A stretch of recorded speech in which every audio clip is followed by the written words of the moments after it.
I say, of course, hello, friends. Welcome, welcome, welcome on this lovely, Happy New Year to most of you. It's actually the second tier. We're living in the future, of course, but Happy New Year, everybody. I hope it's the case. Your new year is starting just right. Here in 2026 now. If we still wrote checks the way we used to years ago, this would be the week in which we repeatedly mark 2025 and then make the 5 into a 6 as best we can.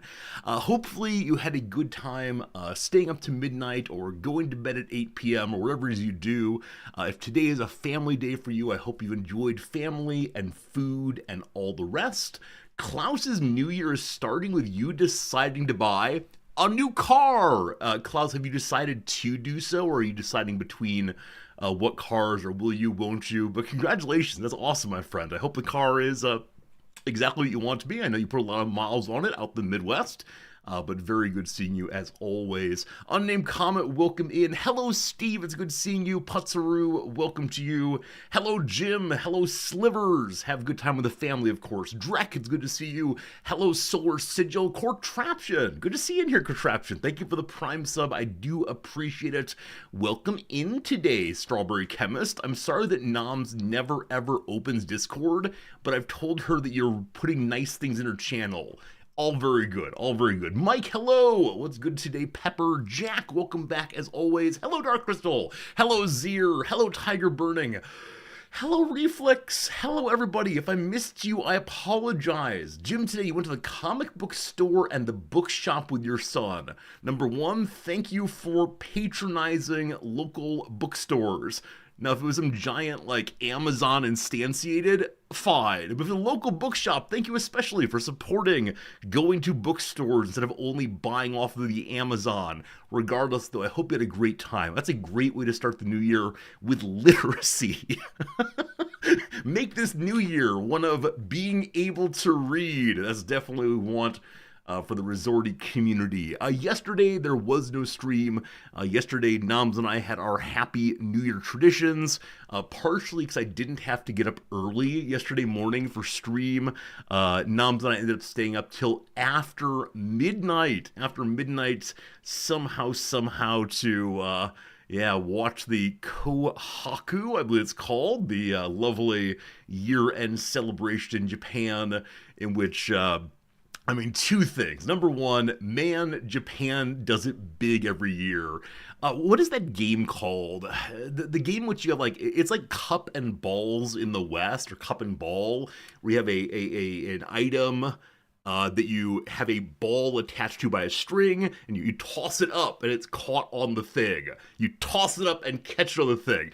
Whatever that's called here. For the past few years, the Japanese NHK people have been breaking the world record on this one every year during the Kohaku, but the way in which they do it is by one more than last year, thank you.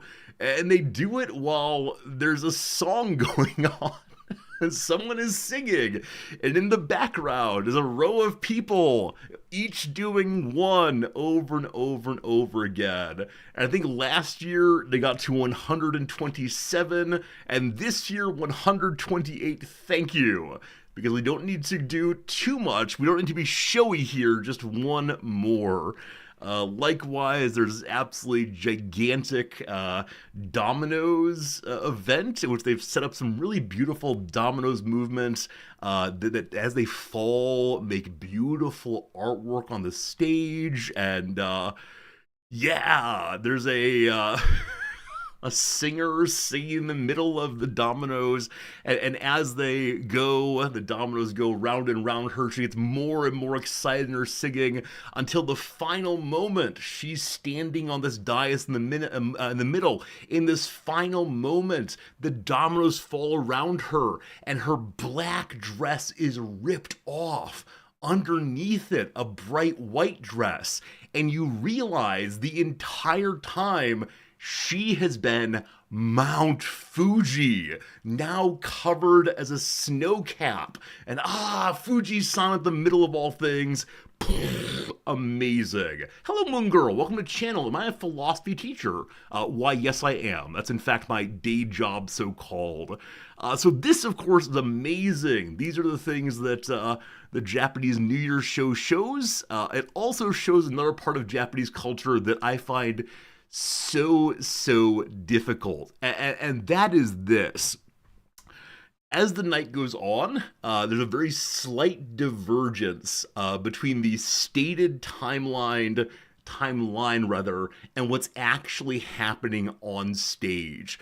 This because it takes a little bit more time to get people on and off stage than it should, and they're not being able to make up time. Fine. As an American, whatever, they'll work it out somehow. However, I don't know for sure, but it seems that Japanese hosts are not taught how to vamp. Fill time in a way that's engaging. Here's a cute little story. Hey, how are things going over there in the audience? Whatever. So instead, there are a few very awkward moments in which the presenter will have read out, like, hey, here comes our next band. It's Mrs. Green Apple with their best and latest song, whatever it happens to be. I think it's called like Good Time as the new one. But the band is not ready. And so the camera stays on the presenter. And they say, yes, this music will be good. Yes. And to try to fix this problem, because it happened 3 times during the night, they ended up putting more presenters together, thinking, I guess, they could play off each other. Instead, we saw a collection of people after the, here comes the next band, they're all set up, all together said, yes, it will be good. I don't know. I'm just an American who's very painfully uncomfortable when I see people struggling in front of me, especially like in the sacred space that is the television, where every moment of dead air is a violation against the public and their airwaves and their time. It just felt very strange, and so I wonder if they'll get some training in how to fill time with just a little conversation about, I don't know, like, what's your favorite New Year's memory? But with that said, you don't do that in Japanese society. You never put someone in an unexpected, uncomfortable spot. And so asking someone a question that they have not prepared for in public is seen as extraordinarily rude. So maybe as a presenter, you have to pre-prepare your own stories to fill dead air. I'm not sure. What I'm going to say, though, is maybe Japanese TV presenters need to spend some time streaming on Twitch, where you gotta just go and go. But it was strange. Nonetheless, the New Year's celebration ended right. It was a joyful thing. That said, New Year's celebration on television here does not end with midnight. It ends with 11:45 p.m. And you might say, that's weird. Shouldn't we all be celebrating the New Year together around Japan? Shouldn't we do the countdown like on what? Dick Clark's Rockin' New Year's Eve. Is that now presented by Ryan Seacrest still? Has Ryan Seacrest become American Dick Clark these days? But they don't do that. Instead, 11:45, thanks for watching, have a good night. Because Japanese people, by and large, celebrate the New Year at the local shrine with their family. And most people have a shrine within 15 minutes of their house. And so you're supposed to turn off the TV and get bundled up and walk over to the shrine for New Year's. And I'm so delighted, even though Japan has become really strongly a-religious, not atheistic, they just don't care about religion at all, they still do the shrine thing. And so at 11:45, did Noms and I bundle up? No, but we talked about it. We did say maybe we should go to the shrine this year, but instead we just stayed home and stayed warm. But it was nice looking out the window and seeing our neighbors heading off to celebrate with family. New Year's here is very much a time of resetting the clock, not literally, of saying, okay, in the new year we'll focus on this and that. Often Japanese household will really do a lot of winter cleaning, actually. Yeah, late December is a time for cleaning in households and preparation for starting as best as you can. I don't think there's so much of the resolution culture. This year I'm going to do XYZ, but instead, let's make sure we attend to these things on this day as a way of setting things right. More spiritualistic. I don't know. I'm not a scholar of Japanese religion. It's much more I've never really thought about it kind of thing. Like, in the same way, if you bring up to, I don't know, someone in like 3000 BCE, hey, what do you think about the Martians? What do you think about people who live on Mars? And they kind of just stare at you in a way that suggests they do not know what you're talking about. And so like they're aware vaguely of the idea of things like gods, of things like animism, but it's just not part of their teaching. It's just not part of the day-to-day existence they had in childhood. And it's one of these things about like, oh yeah, people used to believe that, but it's not something they would ever consider believing. And that's a big difference between my Japanese students, my American students. Thank you, Jim. Thank you. I need to learn the grunts and groans of 3000 BCE as opposed to speaking English to them. So first, I need to teach the people in 3000 BCE how to speak English, and then I'll ask them about the Martians. Glorious. But yeah, it's a big difference between my American students and my Japanese students. Like I said, my American students who don't believe in spiritual things, I would call atheistic. They have opinions about theism. They have opinions about religious kinds of things. None of them would say, I never thought about it, I don't think. Where my Japanese students are very comfortable saying, I've never given this any thought, not even a little bit. And I want to believe them when they say that. It seems like it's a real cultural difference that persists even though the two cultures are growing closer and closer with the exchange of entertainment culture and so on. Yeah, something like that. Why am I talking about? Oh, the shrines. the shrines. Anyway, New Year's morning, Noms and I made migos. These lovely tacos we make once or twice a year. They're the tacos that are made with broken up tortilla chips inside of them. And always so tasty. Always such a tasty meal. Very simple, not terribly expensive ingredients. Just tortilla and eggs and tortilla chips and a couple of veggies thrown in for good measure, and that's about it. They can be served with meat, but they do not need it in any way, and I can't say enough good things about them as a fun little tasty breakfast taco sort of thing to have. After that, we did our yearly tradition of starting a puzzle on New Year's Day. And as I've said previously, Noms and I have such a different way of solving puzzles, like in a very upsetting way to Noms if I don't do it I don't do it just the way that she would like. And so I will show you this year's puzzle if I can, and we'll have a discussion about this puzzle. Aaron Mithrin, good seeing you. Also, somebody came in and said hi. It's good to see all of you. Blue Link, hello. Shepard, hello. Eka, hello.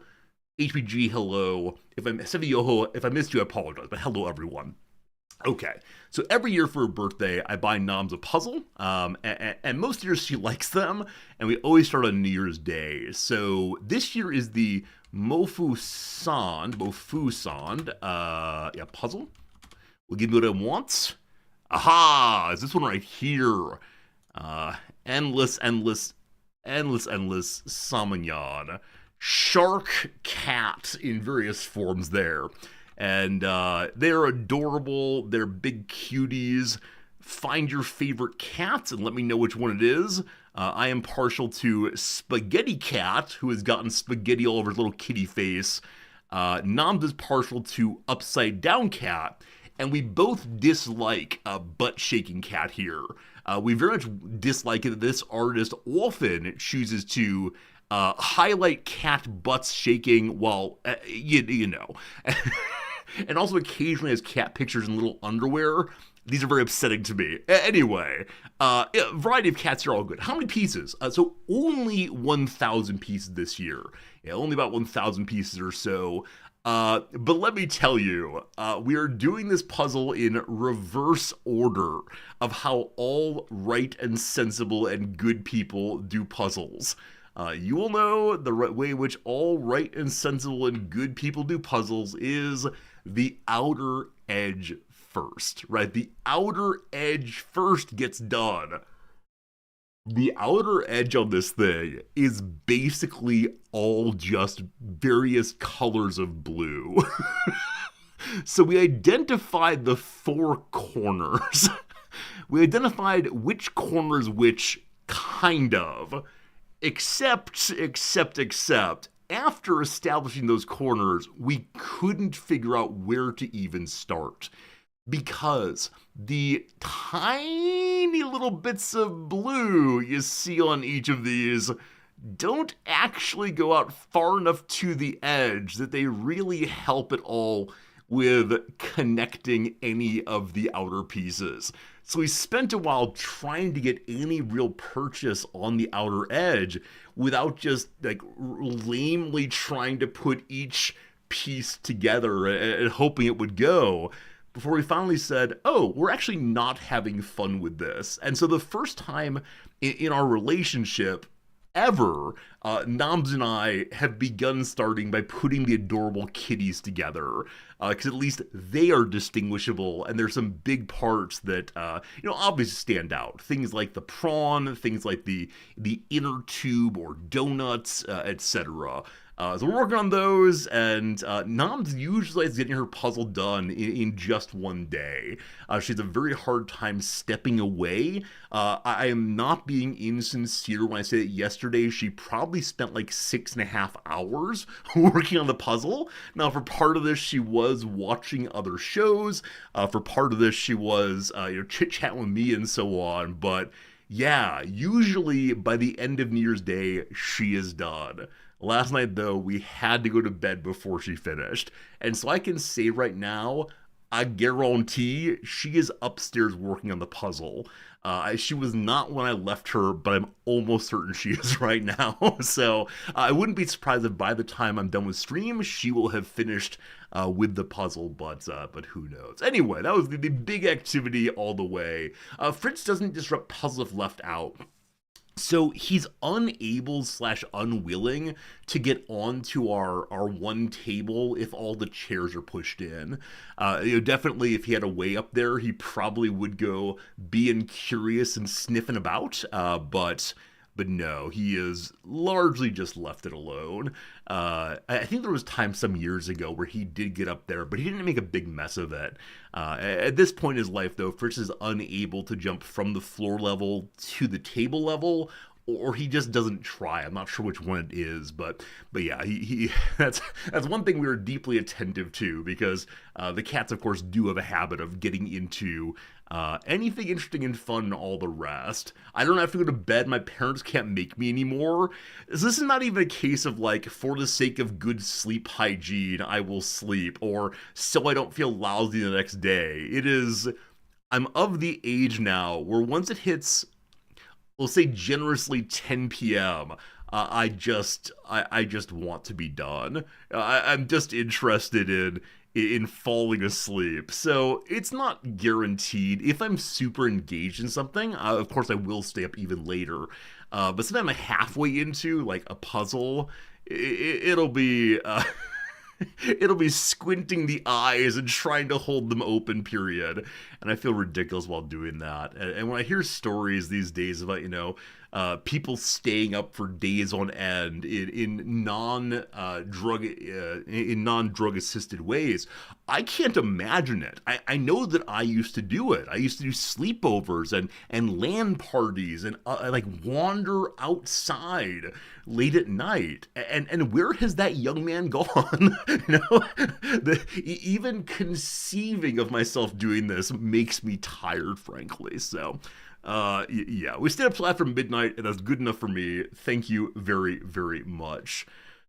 Yeah, I don't get it. I don't get it. Anyway, word of the day, here we go. Oh, I should also say today is the Thank you for being a friend. Today is the Wild Dingus resubscription day. Wild Dingus, thanks for the subscription, my friend. I appreciate it. Happy New Year to you all the way. I appreciate it so very much. All very good to you. Also, there's some bits coming in. Bits coming in. You can't read that. You can't read that white on white. That's no good. The bits say, thank you for your streams last year, and thank you in advance for your streams this year. Hope you had a lovely end and start, and hello from 2026. Gentlemen, this is Democracy Manifest. Thank you, Mike, also. Be with you in a second. Valior, thank you for the bits. I appreciate it. Happy New Year to you also. Happy 2026. And thanks for being with us today. Very, very kind of you to spend a little time on your holiday for sure. Mike, thank you for the 5 gift subs also.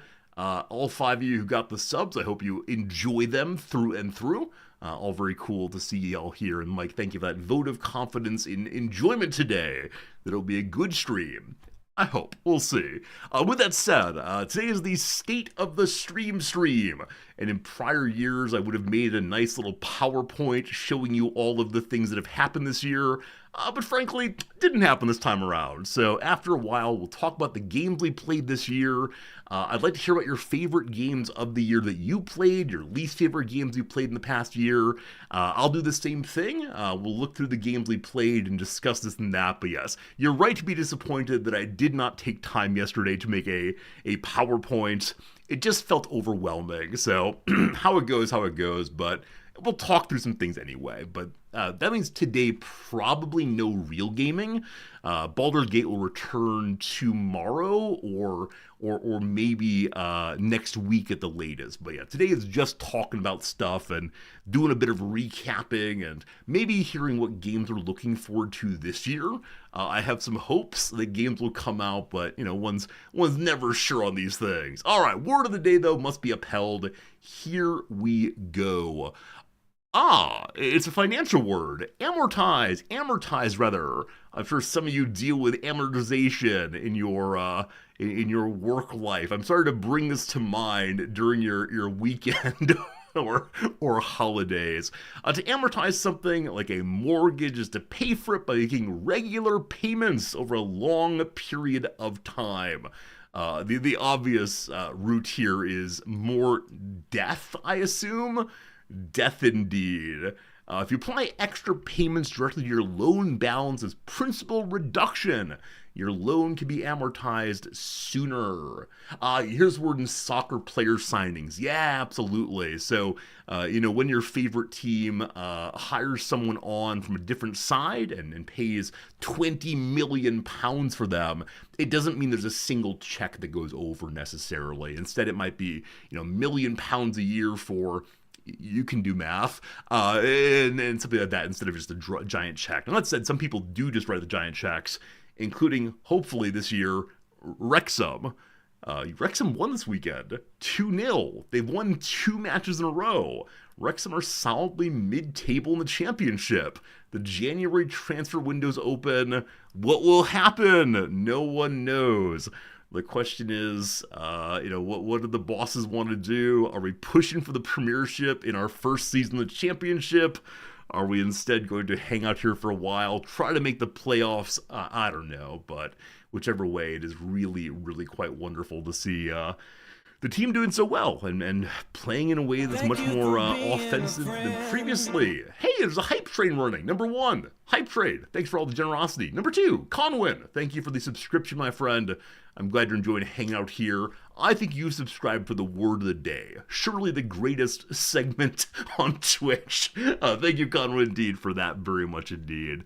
All right. Did you know when you amortize a loan, you figuratively kill it off by paying it down in installments? The idea reflected in its etymology. The word comes ultimately from a Latin word meaning to kill, that was formed in part from the Latin noun mors, meaning death.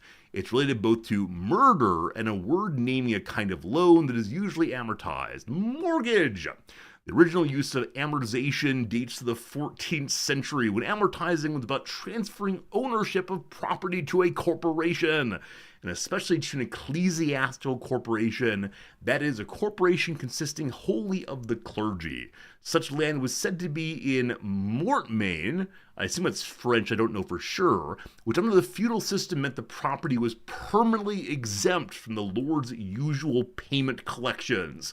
This, of course, is why it was such a big deal when, Henry VIII seized all the church land, and various other kings did it as well.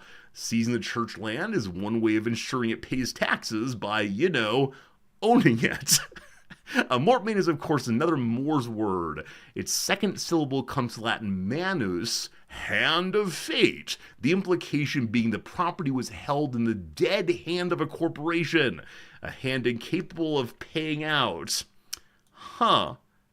Interesting. Oh, speaking of interesting in the same way, over the break here, Noms and I have finally gotten to the thing that many of you have encouraged us to do. Namely, we've been watching episodes of Andor.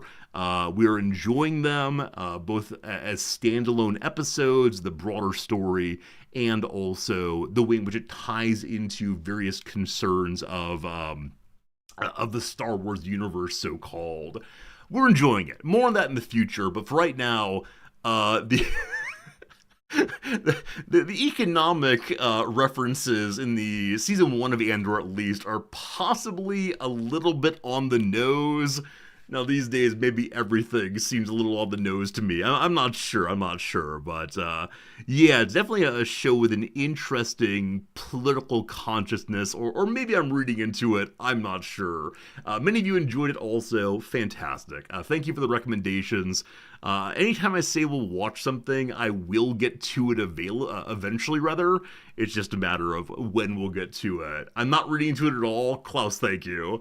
As I'm thinking about my classes for next semester and for the fall especially, I'm teaching a big old upper division political philosophy class in the fall. I have politics on the brain in a way that's even more acutely the normal way. Andor's the best Star Wars show. Wait, really? That's crazy, Shadow Avatar.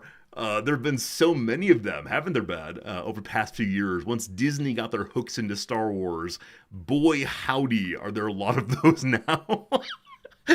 I don't know enough of them to say if it's the best, but I think one of you, friend George, said that Andor is maybe Dogberry, Dogberry, someone said this, that it's the first Star Wars show that seems written intentionally for an audience of adults. An audience who are willing to tolerate, hanging on while we talk about things like money or ideals, etc. And maybe it's the case that, as we are now old people, we think it is the best. But I see nigh universal acclaim in channel that everyone thinks Andor is the best show. Huh? I mean, cool. I do wonder what the young people say. My personal trainer back in Nebraska, in the most recent effort to get good and healthy, was really into Star Wars things. I should send him an email and see what he says, because it's such a strange thing. I was like, late 30s, early 40s, and he was some 19-year-old punk kid who was built like a monster, and hello, old man, please pick up this thing that weighs, half of what I do. Half what I do impressing, not half his body weight, good God. Anyway, I should ask him, is how we radicalize the youth, is this what I should do? Just make... Instead of teaching Marx, should I just teach Andor? I'm sure that some students would really enjoy it, and then the cool kids would just stare at me and say, what are you doing? What are you doing, nerd man? Brickhead, it's good seeing you today. Thank you all for the very generous hype train a moment ago. An ad break is coming. Don't you worry, all you'll miss is me blathering on about Andor and so on. You're showing a friend my stream, be on my best behavior. 6-7, fellow kid. What word family quiz? What verb is related to Latin mors and can mean to subject to severe embarrassment? Mors subject to severe embarrassment. I mean, mortify indeed. Yeah, mortify indeed. Good job, team. Well done. So many of you got so quickly. Mortify the person. It can also mean to abstain or to destroy more directly. A mortification of the body. This is one of those things that always gets me a little bit. Exactly, here we go. Early Christians would starve themselves, deprive comforts, or whip themselves, subdue bodily desires. I should not feel good because pleasure is temptation to sin. Let me now whip myself. Many of you know I spent time in a monastery, but by rule, mortification of the flesh is no longer permissible. You're allowed to do things like kneel on hard stones, but you're not allowed to whip yourself. However, some of the monks would sneak away just to whip themselves, and then have agreements with the medical staff not to report them to the abbot. Gentlemen, this is Democracy Manifest. Grobzilla, I thank you for the 5 gift subs. Happy, I almost said birthday. Happy New Year, my friend. Thanks for those 5. So generous of you. I hope you're having a good year so far. Hope it keeps that way. But yes, it is the case that mortification of the flesh was long seen as a way of proving your faith to the divide, a way of proving your seriousness about the religious beliefs you had. Not only were you opposed to certain worldly desires, things like lustfulness, but you would beat yourself as a reminder not to do this. We know the flagellant gameplay in Darkest Dungeon. We know the flagellant trait in CK3. And yeah, real thing indeed, all the way. Mortification, there we go. Hey, Grubzilla, you had a really good tip today, so you're sharing it forward. Grubzilla, you don't need to do that. I'm really glad, though, that someone decided to reward you for working on New Year's. Very, very cool. And Happy New Year's, my friend. And yeah, thank you for such generosity today on this this holiday. Friends, time for some trivia. Let's see how we do on the trivia here. Question number 1. Founded on the site of the main Sauk town, and thus the epicenter of the eponymous war, Black Hawk State Historic Site is in what U.S. state? Okay. I believe this is in the North. I believe this is in the Dakotas or Montana or something like that. No, that's the Black Hills. The Black Hills are that way. Black Hawk and Black Hills, though they start with the correct letters, not the same thing. It might still be true, though. Sauk. I feel like the word Sauk is one I vaguely know from like a river or maybe like the period of French exploration. Sauk. I don't know. I'm gonna go ahead and do I'm gonna do North Dakota. It's probably wrong. Okay. Oh no. Abraham Lincoln was 21 years old in 1830 when he moved to what state that calls up the land of Lincoln? Well, did I spend the first 23 or 4 years of my life in this state? Why, yes I did. It is indeed Illinois. Had I not thought of the had I not thought about Black Hills, I wonder how different that would have been. But yeah. Is it at least like down south? Is it at least down south's map, please? Yeah, map. Let's see. Please be fairly down south. Okay. Okay. That's not that far away. So I grew up in Elgin, which is around here somewhere. Yeah, I can't even say this is down south. Now that's sad. One common line said among Illinoisans is that there's Chicago and everywhere else. And it's a bit of a war between the two. And I lived close enough to Chicago that I was within Chicago's pull, as opposed to the rest of the state. These are my excuses. What's the name of the NHL team in Chicago? Oh yeah, the Chicago Blackhawks, aren't they? Now, my defense for that is that the fellow who owned the Blackhawks in my youth did not televise, so I don't know much about. Anyway. Illinoisians? No. Illinoisians, what we go with. You forgive me, Steve. Thank you for the forgiveness. Let's see here. I see a number of people. Hey, Klaus, remember the part the other day where there's a question about Kansas City that you got wrong? Boom! Roasted. I don't know what I'm doing. Anyway, Illinois, very good. Hippocampus is the genus name for what sort of distinctive looking bony fish. I assume it's the seahorse. Is the seahorse a bony fish? Good. Very good.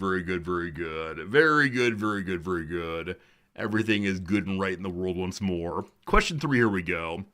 Of course, I saw a hippocampus, not the brain part.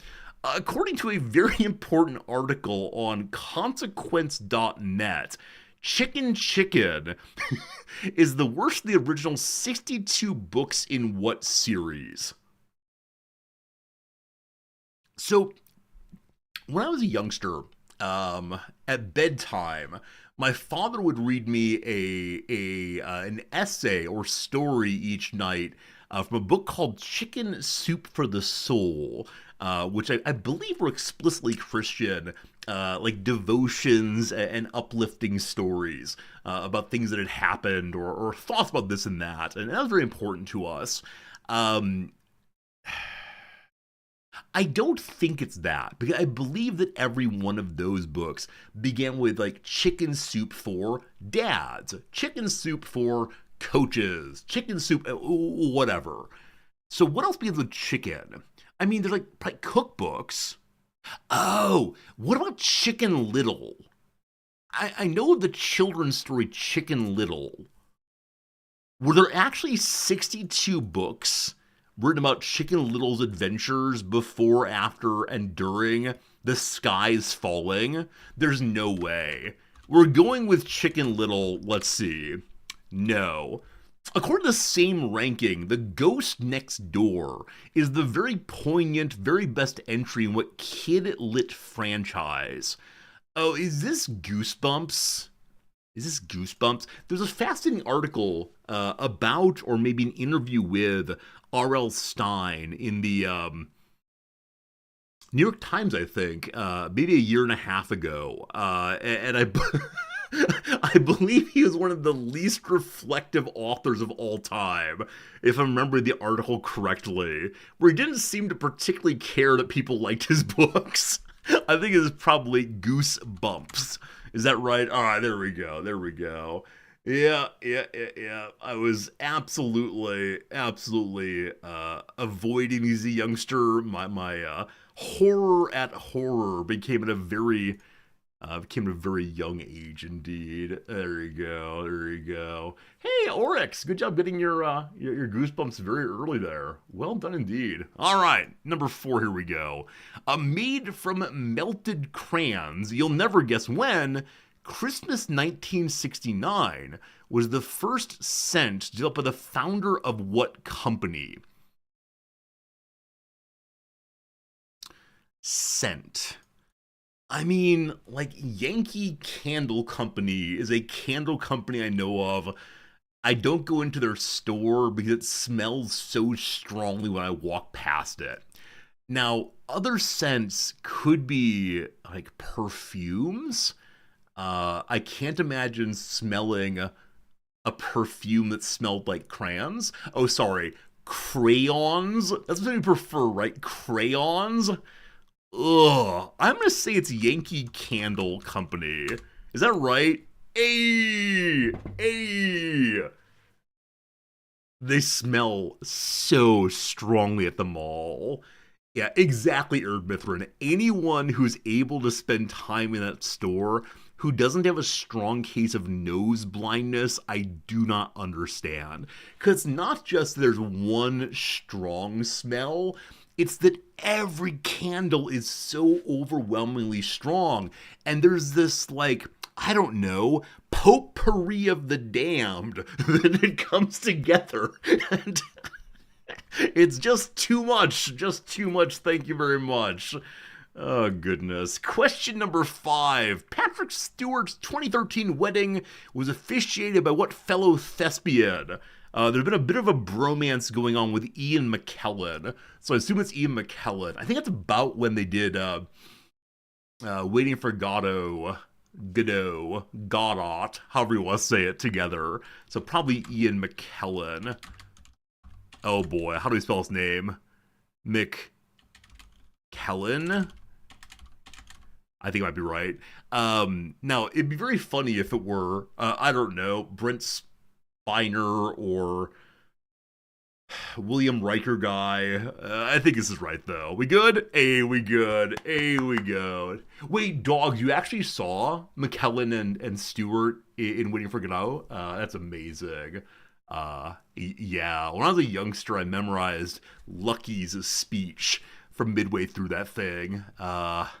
Yeah. Heck of a play. Heck of a show. Jonathan Frakes all the way. Very good, very good. Okay, 13 points. A very strong day for us. 2 strong ones in a row as far as we did them. And, yeah. Hey, a lot of people did pretty well today. Good job, people of the world. I'm guessing most people got Ian McKellen straight away. And indeed they did. Yankee Candle Company, most people who got it right away. Seahorse, a little bit more challenging. Illinois, son of a gun. And Goosebumps. Yeah, okay, so we were roughly in line with most folks today. It's only Seahorse that saved the day, truly. Now, one shouldn't assume, of course, that the same people got them, etc. Math. I did as well as the non-natives. I'd gotten 14 of our better Illinoiser. All right, look here, you. You're not wrong, however. All right, let's do the Redactyl. Team, enjoy the Redactyl. Here's how it goes. You put a word in the chat. I type that word in. Together we discover the true meaning of this page right here. Any word you want to. I'm Illinoisy. Appreciate that. I don't know. I don't know what it is to be an Illinoisan.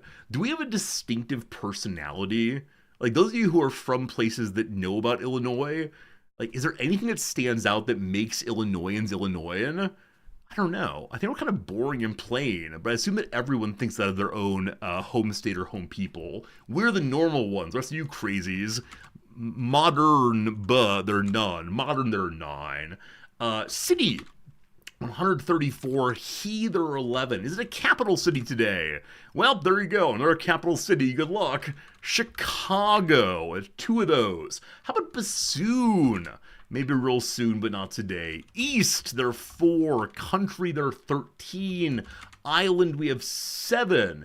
There's Chicago versus not Chicago. People from Chicago have personality. The rest are lost in the noise. Am I part of the noise? Maybe. Federal, we have 2 of those. A war, there are 15. Europe, we have 7 of those today. Is it part of a republic, maybe? 5 republics somewhere. Is it a large thing? There are 22 large things. We did state earlier. How about a united thing? There are 12 united somewhere. Is it the great state of Detroit? It is not. Is it a part of a population center? 18 populations, good job. Is it in Africa? There's 1 of those. Most, there are 35 mosts and moors and so on. A river, perhaps. There are 22 rivers. A large thing we did a moment ago, sorry. Is it Springfield? There are a lot of Springfields, but no. Is it a second thing? There are 8 seconds. History, we got 13. The state of Berlin. Berlin, there are 4. The Dutch, none of those. Are we in Prague today? There are 4 Pragues. How about Austin? There are no Austins today. First we did before. Is it in Europe? We did that before, actually. Sorry. Populus. There are none of those. I can't spell today. Sorry. At least 4 errors are mine. 2 populuses. Sits. There are 3 of those. America. Only 1 today. A union thing. There are 4. 1, there are 35 ones. Okay, are we in Minnesota today? I don't believe so. No states? No states? Africa we did a moment ago, I think. Are we along the Danube? There are 37 Danube. That should get you there pretty quick, I believe. Is the Baltic involved? It's not. The Rhine? We have, no Rhines? Is it Sophia? No Sophias. Third, we're counting all the way through. There are 12 thirds. Is it Tupelo? Sorry. Unexpected states that. 5 banks. Is it European? I think we did that before. 21 Europeans. Something is in the European Union. Is it Yakutsk? No. Is it a Czech thing? 6 of those. Is it Vienna? It is Vienna. First Vienna today with unnamed comet, I do believe. Am I sure I did Africa? Maybe I didn't do Africa. If we did Africa, we got quicker. 3 errors mine today. 3 errors, I apologize. Well done today, team. Under 50 guesses. That counts for something. All them big cheaters ignored. You did great today. Well done, well done. Did I not do Africa? If so, I do apologize. I did Africa at guess number 20. Never question my memory again. my memory is the best feature I have. Well, that's not true. That's not true. Not true at all. All right, let's learn about Vienna. Oh, isn't there some crazy thing about Vienna in which, what was it, like Freud and someone all lived in Vienna in a very small neighborhood simultaneously? This story is not interesting if I remember only one name. I don't know. Vienna, or Wien, is the capital, most populous city in one of the 9 states of Austria, an Eastern European nation. It's Austria's primate city with just over 2 million inhabitants. Its larger metropolitan area has a population of nearly 2.9 million, representing nearly 1/3 of the country's population. Vienna is the cultural, economic, and political center of the country, the 5th largest city by population in the European Union, and the most populous of cities on the river Danube. There you go, team. That's Vienna. Wittgenstein is from Vienna. Yes, Wittgenstein was from Vienna. He came from a very wealthy family. His brother, Paul Wittgenstein, I believe was a one-handed pianist. Yes, and as part of Wittgenstein's I Will Be the True Philosopher of All Time, I believe he gave up his family fortune, leaving his part to his sister, maybe? Not sure on that one. Exactly right, I guess. Yeah, Freud, Hitler, and Stalin all lived in one neighborhood in Vienna more or less simultaneously. I think the reason that's strange, at least to Americans, is sure, Freud gets Vienna, no problem. We think of Stalin, though, of being Russia guy. We think of Hitler as being Germany guy. Now, of course, etc., etc., etc., it's not all that surprising. Just at first thought, it's crazy. In the same way, like what? Cleopatra lives closer to the moon landing than she does to the building of the pyramids. It's just one of those moments like, wow, that's kind of weird, kind of crazy. Is Wittgenstein indeed in the article? There you go. There you go. There you go. There you go. There you go. There you go. Karl Popper, Ludwig Wittgenstein, Paul Feyerabend, and Mort Schlick.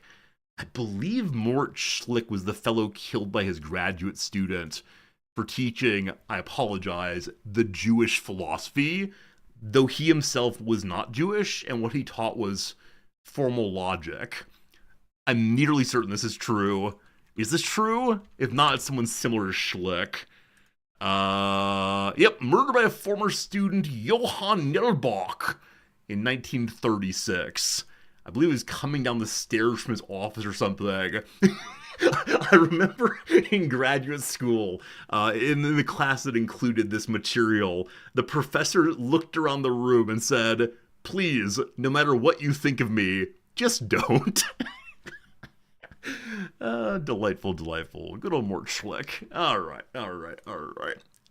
Not good to shoot teachers, just so you know. It was in the World War II run-up, of course, in a very rough period for Europe, to put it mildly. Anyway, that's done. Time for a couple rounds of the old Rizdactyl, and then we'll move to the state of the stream, including a big announcement coming pretty soon, right after the Rizdactyl is done. So, over the holiday, there are many more good submissions to our ongoing game. I'm interested in our figuring out what Wikipedia page is on the page or screen in just a moment. We're starting the random button. Today's random one is...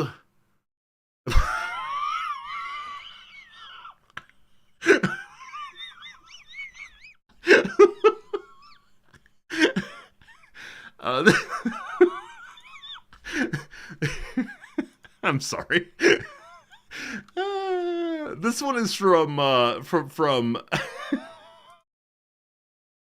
this one's from Dogberry. And Dogberry said, the fact this has a Wikipedia page made me laugh. It made me laugh also. I can't decide if I should do this one or just show you this one. I'm just going to show you, because I don't think we'll actually guess this one. Friends, it's Brown Friday, a term addressed to the Friday after Thanksgiving in the US, coined by plumbers who report a sudden increase in service calls for clogged drains, broken garbage holes happening directly after Thanksgiving. Probably people who don't cook at home as much end up putting things in the machine they ought not to. Just the phrasing of brown. Okay, very good. That's amazing, Dogberry. I will not give you a point for submitting that one, but I'm very, very happy that you put that out there. I'll be rejecting it, unfortunately, but it is a fantastic one. Exactly, you never would have gotten that one. You would have gotten to It's a Holiday, but past that, not so much. Unguessable is reason for rejection, of course. But funny stuff anyway. Funny stuff indeed. Alright, very good. Let's go to another random one, see how it goes. This is great. Rock Smash, this is yours. I know of this thing. I shouldn't tell you that. I know of this thing. It's a fantastic submission. Rock Smasha, I thank you for this one. Friends, I now have a Wikipedia page on screen. I'll invite you to ask any yes-no question you want to, and we'll see if we get it. It's a very good one, though. I pulled up the page and felt my mouth beginning to read it aloud. We don't do that here.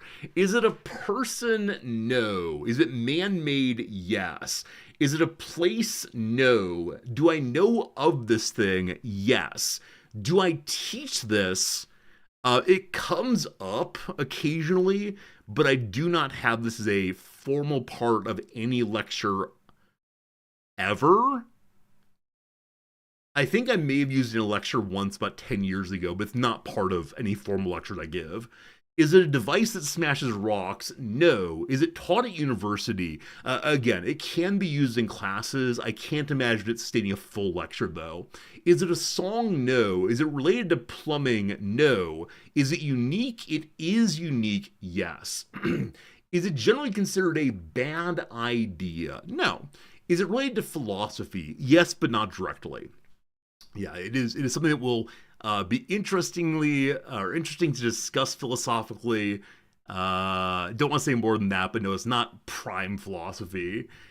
Is it a concept? No. Is it tangible? No. Would a 12-year-old know of this? Maybe, but not necessarily. Is it North American? It is not. Is it intangible? It is intangible. Yes. Yes. It's a good one. It's a good one. It's a good one. Is it an organization? It is not an organization, no. Does it relate to economics? No. Is it a saying? No. Is it related to music? No. Is it generally associated with a specific region or country? I guess so, but that's not the first thing to come to mind. Is it an event? Yes. Did it exist before 1400? I'm going to say no on that one. Entertainment, no. Religion, no. Can it be legally owned? I don't think so, no. I don't think so, no. Is it European? It is indeed European. Event, European, good job. Is it a regular event? I'm going to say no to that one. It is not a regular event. Is it related to work? Yeah, I guess so. Is it war related? No. Is it military? No. Again, Rock Smash if you're there. Such a good submission that you probably have multiple in the queue. Good luck finding out which one it is. Did it involve a gathering of more than 200 people? No. Has it happened since 2000? Yes. Was it a one-time event? Yes. Has anyone died because of it? No. Was the country of origin currently in the European Union? No. Is it related to workers' unions? No. Does it still happen? I'm going to say no, it does not still happen. If you had a time machine, would going to see it be a fun outing? Yeah, if you had a time machine, going to see this would be a fun outing. Absolutely. Is it Brexit? No. Did it last more than a day? It did not. Was it in Russia? It was not in Russia. No. Not in Russia.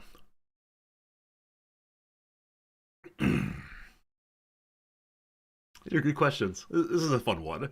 I'm sorry that I say it's a fun one because I'm having all the fun probably, and you over there racking your brains. What's going on? What's going on? That's how it goes. But in the U.S., no. Was it in England? Yes. Is it related to the monarchy? No. Is the country of origin formerly of the European Union? It was. Did it last for more than an hour? I believe so. I'm not certain, but I believe so. Are there commemorative items of the event still produced? I don't think so.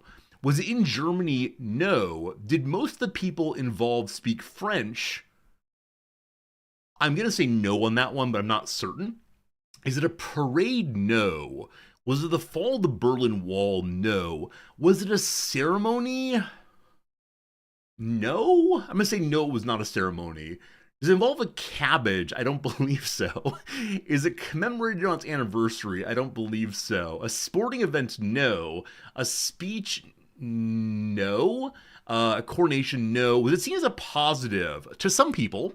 Is it some kind of Guinness World Record? No. Was it in a marriage? No. Was it political? No. Did it happen after... Did it happen after Dark Iron Fist with a friend? I'm not sure. But Dark Iron Fist, thanks at resub. 26 months, whole bundle. Thank you for being a friend on January 1st, 2026. It did not happen after 2010. Not after 2010. No. No. Was it a planned event? It was a planned event, yes. Is it an act of the performing arts? That's a fascinating question. I'm going to say no. It is not performance art or a performing art movement, no. Was it entertainment related? No. Did it happen in London? No. Did not happen in London. Could it be described as a form of protest? In some minimal way, yes, but not in a way that's substantial enough for anything interesting to be said there. Did it happen in Wales? No. Did it involve an egg and a punch? Maybe? Maybe? I'm not sure. That's my daily update reminder. Don't you worry, team. I'll update Windows real soon. Let me run through this real quick. Was it done by a group of people? Yeah, I guess so.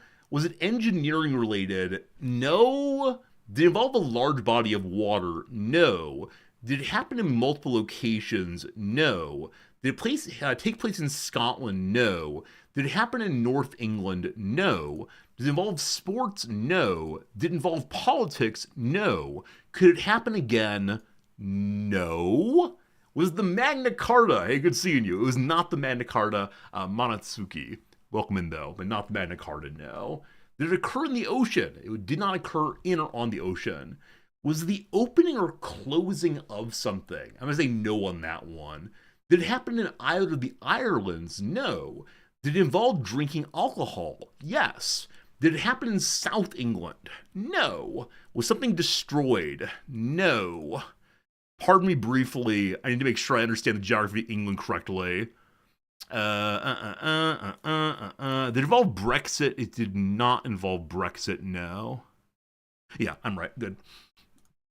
Did it happen on a train? No. Does it involve cheese? Yes. If I took my children there, would people think I was a bad parent? No. Did it happen in East England? I don't know exactly how the nation is cut apart. It's more easterly than north or south, though, I'll say.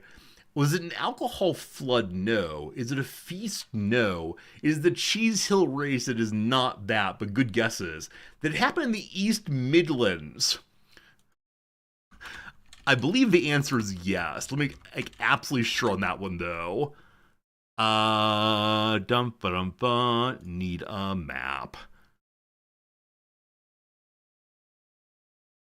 No, it did not happen in the East Midlands. No, it did not. Was this celebration of something? Yes. If it were a video recording of it, would it be in black and white? Probably not, no. I mean, it could be, but no. Do people laugh at this? Yeah, I think so. Did it happen in the West Midlands? I think the answer is no on that one. I'm pulling up a map of England to keep up now. Was this international news? It was. Was it a contest? It was not.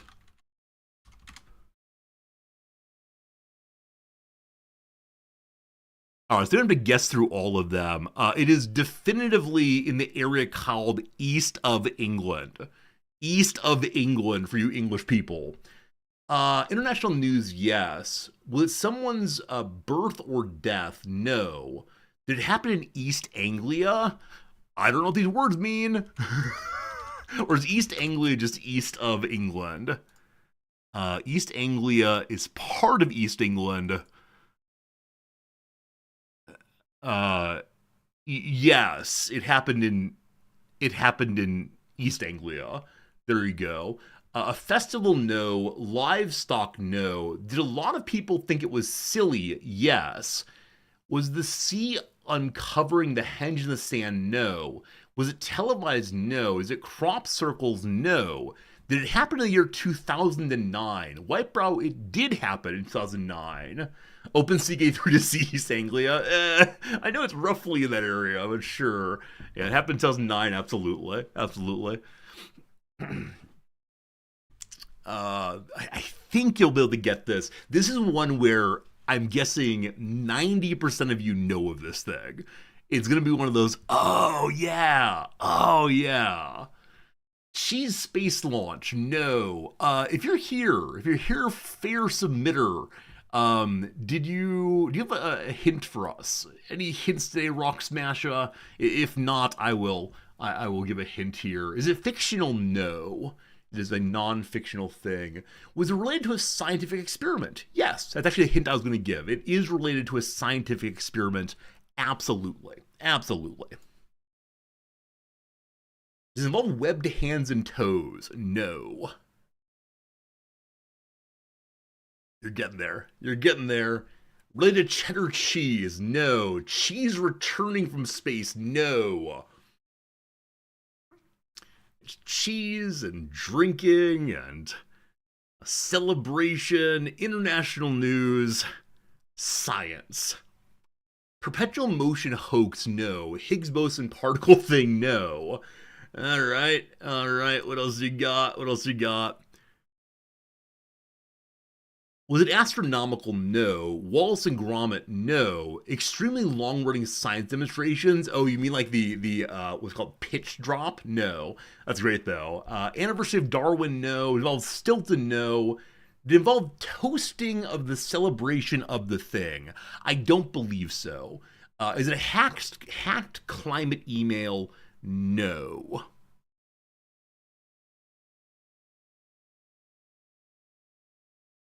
What else can I do here? The science experiment was run by a scientist that you have heard of. I guarantee it. Is it a hacked climate email? No. No. Cheese and beer from ancient microbes? Nope. Nope. Hey, Thank you for being Conrad. a friend. Thank you, Conrad, for the subscription. Very kind of you to hang out with me all the way. So nice to have you here. Thanks again for the resub, my friend. It happened in summer of 2009, yes. World Cheese Awards, no. Doomsday Clock moving closer to midnight, no. Was the scientist behind the experiment still alive? No. Done by Branson? No. Thank you for being a friend. So many first of the year resubs. Thank you. Bellic, good to see you, my friend. Hopefully you're enjoying the pedaling. Involving blue cheese, I'm not sure. Sending garlic to space, no. Was the scientist Stephen Hawking? Yes, absolutely. Was it physics experiment? Kind of. Was it the Time Travelers Party? Hey, you remember this, don't you? On June 2009, Stephen Hawking hosted a party for time travelers at the University of Cambridge. He sent them invitations on the next day after the party was over. I love this so much. When I first heard about it, I laughed. When this came up, I laughed. It is so good. And Ellisville, exactly. Your question of should we go there for a time machine? Absolutely. What a great submission there. And Nooster with the best, or the first closest enough guess of Time Traveler Party. Good. If you've never heard of it, I encourage you to look into it. It spawned some really interesting discussions of what does it prove, what does it not prove. Hawking took it as a very strong piece of evidence that time travel was not possible. Now, of course, it's possible that all the invitations were lost. No one cares, various things like this. They don't want to demonstrate time travel. But again, Hawking took it as fairly good evidence that time travel did not exist or was not possible. But there you go. He was alone. So Strawberry Chemist, there's a question earlier of were multiple people involved? And though it's the case this thing is called Stephen Hawking and he does it by himself, given his physical limitations, and his being a professor, I can almost guarantee that he had other people set it up for him. So I'm going to say multiple people were involved, even though he just sat there kind of lonely with his alcohol and his cheese nibbles. Nooster, good job on that one. Fantastic. That was really fun. That was a really fun one. Thank you. I wish I could more fully experience the feelings that you all have of like trying to figure it out. If it's a fun experience, if it gets stressful, what exactly happens there for you? What is this? What is this? Oh, that's fun. That's fun. Not right now. Kevin's like it also. He becomes sadder and sadder as no one shows up. Now, that said, I don't remember his general beliefs about time travel. I read some of his books early. I think he was opposed to the idea of time travel before this, though I'm not certain on that one for sure. Which one came first, chicken or egg? Depends on how you define the terms, my friend. Is an egg described by what's inside of it or what laid it? There you go. The solution to the problem of which one came first. Boom, glad to help you. All right. This one's great. Kaz, this one's yours. Good job. Good job, Kaz. Always the good ones. On the page now, I have for you a delightful submission by our friend Kaz.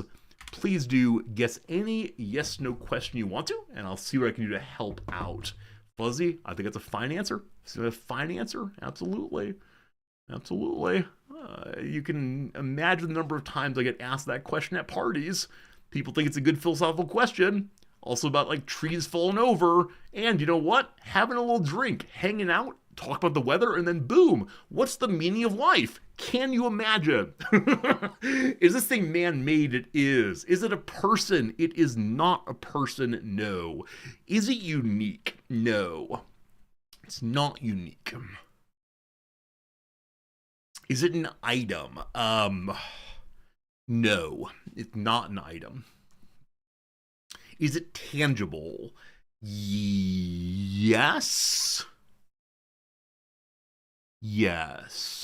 Is it man-made in the way you do not like? No, you're perfectly fine with this kind of man-madedness. Would the cat eat it? Probably. Is it a place? No. Is it North American? No. Is it a rare and expensive magic card? It is not a rare and expensive magic card. That said, I just sent a giant... In Minecraft, I just recently sent a box of very expensive magic cards to a buyer in the US. And he has paid me the money before I even sent the items in Minecraft. Is this edible? I'd say no on that one. When people ask what's the meaning of life, do I ever answer 42? No, I take people seriously when they ask me questions. I figured they're not.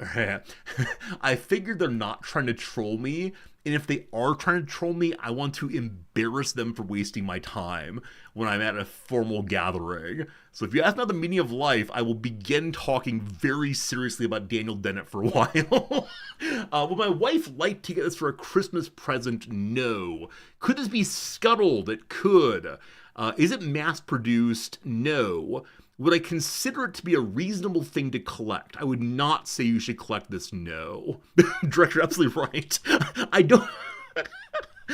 I don't know how to assume people's intentions when it comes to questions. So yeah, if you ask me a question, I'm gonna take it very seriously. Because I feel so bad if someone asks me a question, I assume they're trolling, and they were actually being sincere. Have I ever owned or used one of these? No. Is this used to hold other things? No. Is it useful to militaries? It is not. It is not useful to militaries. Again, I want to say this is tangible, but it is not an item. I think that seems right to me. Will chat boo at this? Nope. I think chat will be interested at the very least. Is it a symbol? No. Is it an event? No. Is it harmful to humans? I don't think so. Is it a countdown or a mass now? We don't play the game that way, Shay, but good seeing you. Che, but good seeing you. Is it a vehicle? No. Is it digital? No. Can it be made by one person? No. Or sorry, can it be made by one person? Yes, it can be made by one person. One person could make this. Would it be, here we go. It's too funny. Would it be reasonable for someone to shout, "It's so fluffy"? I would not encourage that kind of shouting, lest there be great confusion. Is it glorious? This is not glorious, no. Is it unique? No. Is it solid? Man, I guess so, yeah. It is solid. Do I mean that only one particular person could make it? No. I mean that one person that is, say, given the right tools and knowledge and technique and so on, that one person could make it, but not only one person can make it, i.e. only I can make cells of Resorti, that kind of thing. Did it exist for the year 1800? I believe so, yes. Does it require a specific place to exist? Contingently, yes. Necessarily, no. Is it a balloon? No. Is it electronical? No. Is it a sort of machine? No. Is it made using implements in a kitchen? I don't think so. Did the ancient Greeks know of it? I don't believe so. Would my paladin Bingo approve of this? He would not. Would Wittgenstein be familiar with this? Maybe. I think probably, actually. Machine? No. Would it fit in a bread box? Yes. Is it a gas? No. Is it an accessory? No. Is it found outside of Earth? No. Is it used in... could I create it? No, I could not create this. Is it a liquid? No. Did it exist before the year 1500? Yes. Is it a tool? In a very loose way, yes, but not directly. Would a 13-year-old know of this? Only a very clever and curious one. Is it an artwork or an art form? It is not that. Is it a drug? See, anytime anyone asks about drugs, I think about Kesha, but no, it is not a drug. If you came in physical contact with it, should you wash your hands afterwards? Yes. Did it exist for the year 1000? No. If I left it alone in the house for a month, would it be fine when I came back? I think so, yes. I think it'd be a-okay after a month alone. Is there a class focused on this at the graduate level? No. Does it have a famous inventor? No. Is it a rock? No. Is it toilet paper? No. Was it first made before 1400? I believe the answer is yes on that one. Yeah. It predates 1400. Is it or has it ever been alive? Yes. Can it be red? No. Does it belong in a bathroom? No. Is it used in energy production? No. Is it a relic? No. Does a majority of it involve a once alive thing? I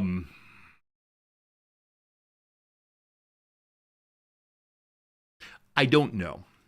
I don't know, unfortunately. Yeah, I don't know the relationship of living to non-living parts of this thing. It's definitely, well, one second, what's that? No, it is not mostly alive at any point. Is it fossils? No. Is it frozen? No. Has been used to kill someone? Not to my knowledge. If I owned it, would I be arrested? I think so, but I'm not certain on that. Is it mummified? No. Is it one of a kind? No. Was it or is it part of a plant? No. Does it exist with the Greeks even if they didn't know of it? Great question, but no. Is it, I mean, no, the Greeks were not aware of it and did not have any part of it. Is it a structure produced by a living thing? No. Does it have religious significance? No. Is it a poison? No. Is it diningware made of radioactive material? That's pretty cool, but no, it's not that glowware stuff. Is there ivory involved in this? No. Can it be used as a fertilizer? Maybe, I'm not sure. Could I easily learn how to make it? I think so. I don't think I could make it well, but I think that I would indeed learn how to make it without too much trouble. Is it used for entertainment? Possibly. Is it partially made of bone? It can be. Can its creation be automated? Maybe. Is it organic? Yes. Was it invented in Asia? I don't think so. Is it food? It is not food. No. Does it have a practical use? Yes. Assuming practical means it can be involved in doing or making something. Yeah, it has a practical use. Now, if it means something else by practical, you have to let me know. Gotta let me know.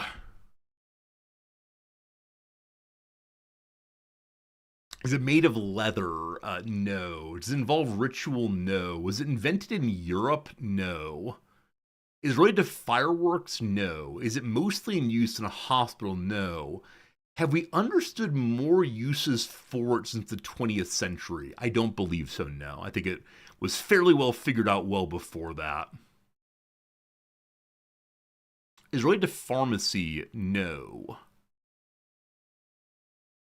Was it invented in Africa? I believe so, yes. Believe so. There's a question I will answer a slightly different way in the next little bit if we don't get closer. Is it meant to be consumed? No. Is it farmed or grown? It is not farmed or grown. Is it an arrowhead? It's not an arrowhead, but fun question, that one. Fun question. This one's a little trickier than I thought it would be. It's a great one, but a little trickier. Is it toxic to people? Boy, yeah, it is toxic to people, absolutely. Assuming you mean like to touch it or consume it. I said it earlier that you should wash your hands after touching it for sure. Is it associated with a particular culture? It depends on what you mean by culture, but I'm going to say yes, it is associated with a particular culture. Has it been used in warfare? No. Is it mercury? No. Does it belong in or on the water? No. Does it cause lasting harm if you touch it? I don't believe so, no. Was it invented in Northern Africa? Apparently. Is it guano? It's not guano, no. Is it in part derived from an animal's natural defenses? No, it's not. Is it a solid? Yes, it is. Is it dynamite? It is not dynamite, no. One of these days I'm going to have it be dynamite so I can say dynamite more. Is it arsenic makeup? It is not that. Is it made of lead? I don't believe so. Don't believe so. It is not made of lead, no. Are microorganisms an important part of making it? No. Has it always been solid? I don't know. Is it oil? Um, one moment. One moment. It can be oil, yes. Did it once have a common use we later learned was bad? In one sense, yes. Is it paper related? Sure. Is it grease? No. Is it asphalt? No. Is it primarily made of one substance? No. Does it involve snakes? No. I don't know if I answered it, but yes, it did. It did come into being in Egypt, allegedly. Is it asphalt? Greek fire? No. Are there whale parts involved? No. Is it concrete? No. If the Greeks didn't know about it, was it known after 1066? It was known after 1066, yes. Do people use it today? No. Is it papyrus? No. Can it be dissolved in oil? I don't believe so. Does it involve bitumen? Yes. Is it used because it smells good? No. Is bitumen the word that said? Was used as sort of makeup? No. Do we use it to build stuff? No. Alright, I can give you a real hard push here to get you there. Is it mummification related? Yes. Is it flammable? I don't believe so. Can it be dissolved in water? Maybe? Chemistry Brain says yes, it can be dissolved in water, but I can't do the charts right now. Is it myrrh? It is not myrrh. No. Flammable. Yeah, I'm not sure. Formaldehyde? No. A Cortraption. Is it Mummy Brown? Cortraption, well done. A rich brown bituminous pigment with good transparency, made from the flesh of mummies, mixed with white pitch and myrrh. I'm sorry, it's not myrrh. Also, very early, someone asked, is it mummified? And I struggled with that question. I decided that it itself is not mummified, but it does relate to mummification indeed. Myrrh is a real thing? Absolutely. Gold, frankincense, and myrrh, all real things. It's brown indeed. Dogs, I'm surprised you didn't ask if it related to art. Absolutely related to art. Yeah, so back in the day, definitely they were grinding up mummies to make paint. And the history here, allegedly, it was made in the 12th century in Egypt, but it's not exactly clear. Not exactly clear how that one went. All very good, all very good. Do y'all want one more of these, or shall we move on to the state of the stream address? You're hoping for the is it a person one? That'd be good. That'd be good indeed. All right, Cortraption got that one, and so I should go ahead and say Cortraption is the big winner. Cortraption. Congratulations on your point, my friend. Incidentally, we are now earning points for the big wins and so on. One more. Go to the announcements.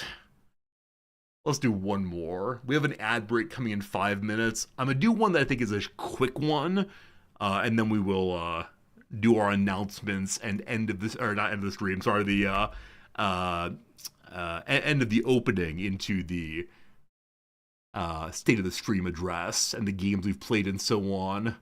Let me do a quick one. That's a great one, but it'll take too long. So many good ones. That's funny. What is fast here? What is... I'm always trying to think, like, what do you all ask early? This one's fun. Cypher, this is one of yours. I wish you all the best of luck in getting ciphers here. Cypher says, feel free to remove if you think it would be too hard.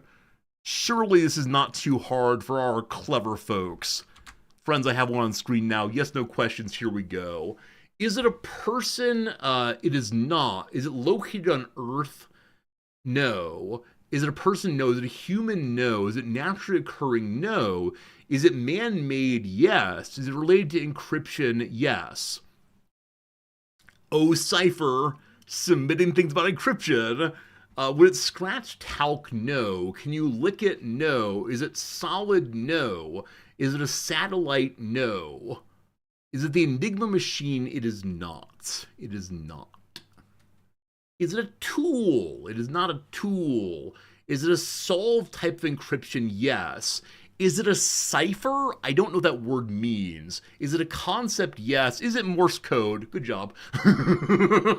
See, the easiest ones to get are where the person's username tells you the answer. Morse code is a telecommunications method which encodes text characters as standardized sequences of two different signal durations called dots and dashes, or dits and dahs. Now, I'm not entirely sure if this is one that's rightfully called, what is it? Encryption. Are encoding and encryption just not the same? Wouldn't this be located on Earth, not exclusively? My view is that the code itself does not have a location. People can use it. It can be written down, but the code itself is not having a location. That's how I go with these things. Like, we can argue that out. Encoding and encryption are different. Okay, I apologize then for misanswering that one. I was thinking in this case, if one is ignorant of Morse code, it is then encrypted to that person. But I don't really know the difference, unfortunately. Encoding is using numeric values for characters. Okay. What then is encryption? Does not appear on that page. What is encryption?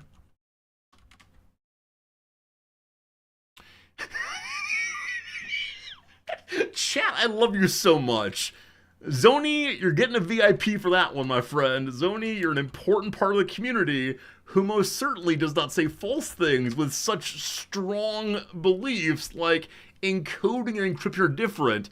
In cryptography, encryption, more specifically, encoding.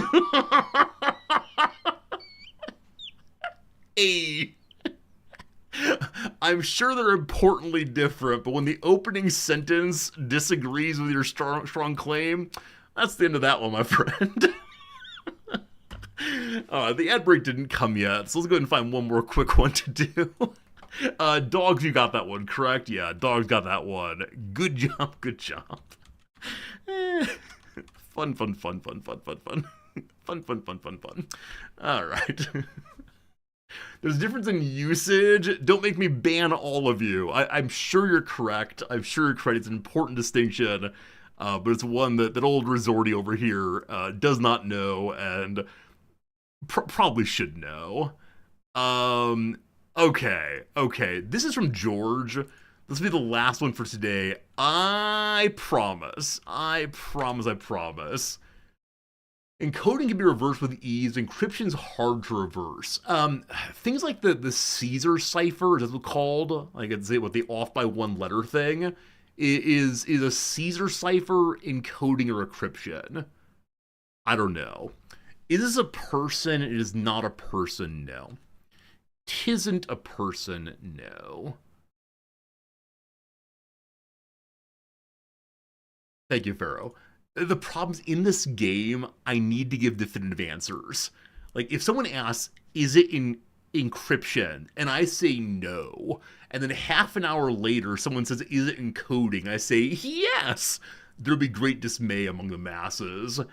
Is this encoding? No. Is it a place? No. Is it celestial? No. Is it a concept that's funny? I'm gonna say no. It is not a concept. Has been used as a code name for military operation? I expect so. Is it an event? It is not an event, no. Does it have a specific color? No. Is it funny? It is not funny, no. Is it man-made? No. Could you lick it? I guess so. Is it an animal? It is an animal, yes. It is an animal, absolutely. My coffee is empty and I am dismayed. I think my last 3 sips have been empty, actually. Is it a bird? It's not a bird, no. Is this animal extinct? It is not. Is it unique? Yes. Is it a mammal? Yes. Oh, I didn't say who submitted this one. Sorry, George did. This is a George submission. Does it mainly live in South America? No. Is it a cryptid? No. Is it a fish? No. Is it extinct? No. Is it Curious George? Curiously, it's not, but good reference there. Is it a platypus? No. Is it amphibious? No. Does the animal have venom? No. Is it a cat? No. Is it a platypus? No. Is it fictional? Yes. Is it the sort of thing where you should take an opportunity to make tea? It should be quick, but we'll see, we'll see. Is it famous on the internet? Sure. Is it a chameleon? Sure. Oh, sorry, no, sorry. Is it a chameleon? No. Does it have the word brown in the answer? No. Can it fit in a bread box? No. Did it live in water? No. Did it exist for 1900? No.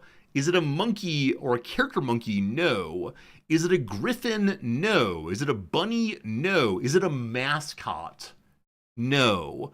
Is it from a children's story? Maybe.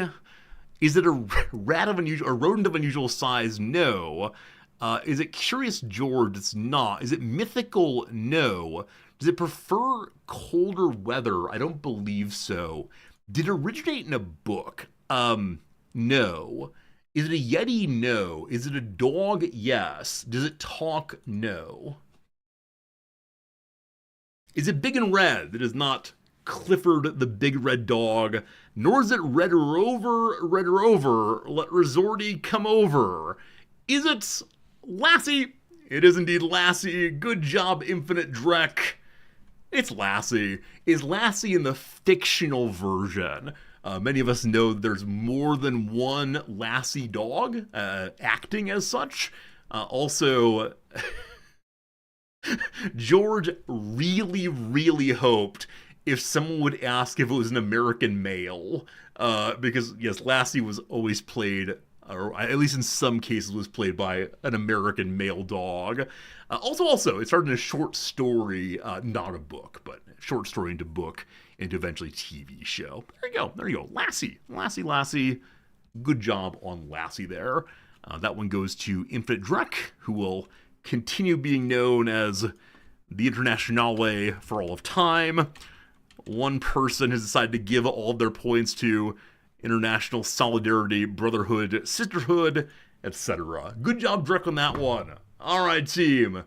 Good night to you, dogs. We'll see you. You should have guessed Hank the Cow Dog. I don't know who that is. All right, team. It is time to begin the State of the Stream address. State of the Stream address right here, right now. Let me get rid of the Wikipedia part. Hello, friends. It's a new year. Happy New Year, everyone. 2025 was a pretty darn good year in one really important sense. At the end of last year, I said my big goal was to show up regularly, to miss ideally no days at all that I scheduled to stream. I believe I ended up missing 2 days, one for real illness, and then one because Noms and I hung out. I don't think I had maybe I had one mental health day. That said, there was no big clap, there was no multiple weeks off or anything like that. And so the thing I can control most of all, I am very happy that I managed to pull off A+ yes on that one. Now, in other ways, the stream had troubles, many of them caused by me, I'm sure. All of the relevant numbers and stats, they are down. This year I decided not to go ahead and make charts because all the charts are a little bit sad. So that's kind of how it goes. I'm not going to spend too long on it, but yeah. The one that is perhaps most important to me is our average viewership over the year dropped from about 190 or so to about 140 or so throughout streams. And, there's a lot of reasons for that. We can go into some of them, but yes. That said, I shouldn't bury the lead I considered, having the big announcement at the end so I could work up to it. But I got to be straight with you all because most of you are still here, and that is this. I've accepted a full-time tenure track position at the university here, starting in either the summer or the fall, and I'm not sure which one. This for me is incredibly, incredibly good news. Because it's going to be bringing to me a kind of stability that I really, really need. One of these had been on offer to me since we moved here, but I had repeatedly said, no, I want to do a balancing act where I do like part-time streaming and part-time teaching. And that's been fairly good for me. Thank you for all the congratulations. I'm very happy about it also. It's really good, really exciting. But here's the other side of that one. That's going to require me to take a bit of a step back from streaming. Now, that doesn't mean stream's going away. This is not an absolute collapse thing. Like I said, the change is that it's going to be, less and less streaming right away, actually. So I'll be taking one more day off a week, starting next week. It's either Tuesday or Wednesday my time. I'm not sure which one it's going to be. It needs to be one of those, though, so I can get my writing projects up and going in earnest, because I have a clock now, and that clock is in the next 3 to 5 years. I got to publish some articles and maybe get another book out there and see how that goes, so I can get my tenure, but it needs to be quite a focused project. I'll be coming in at the rank of associate because I've taught for a very long time and have quite a few publications already, but I need to decide when I want to go up for evaluation as a tenured professor. And again, that'll be summer or fall I'll be starting. So I expect it's the case that over the coming weeks and months, there'll be a gradual step down to probably streaming maybe 2 or 3 days a week instead of the current 5 or 6 days a week. And that's simply because something we've said over and over again is this is kind of a hobby for me.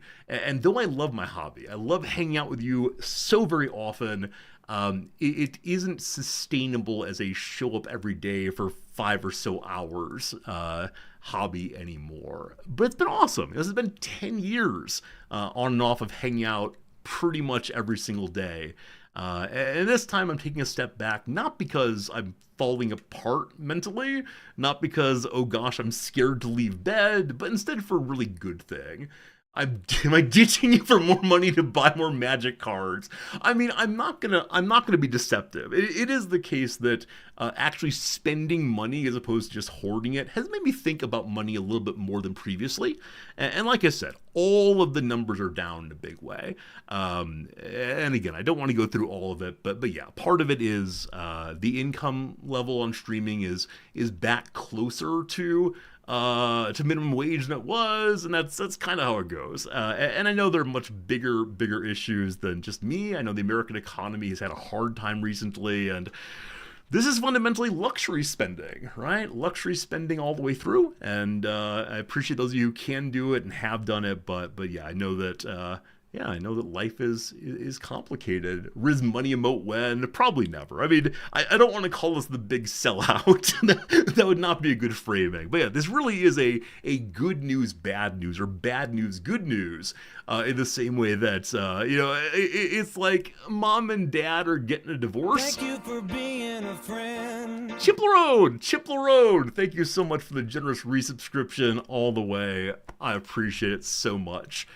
57 months, a lot of months indeed. Yeah, mom and dad are getting divorced, but there's good news. You get 2 Christmases now, right? It's something that I realize for some of you is not exactly good news.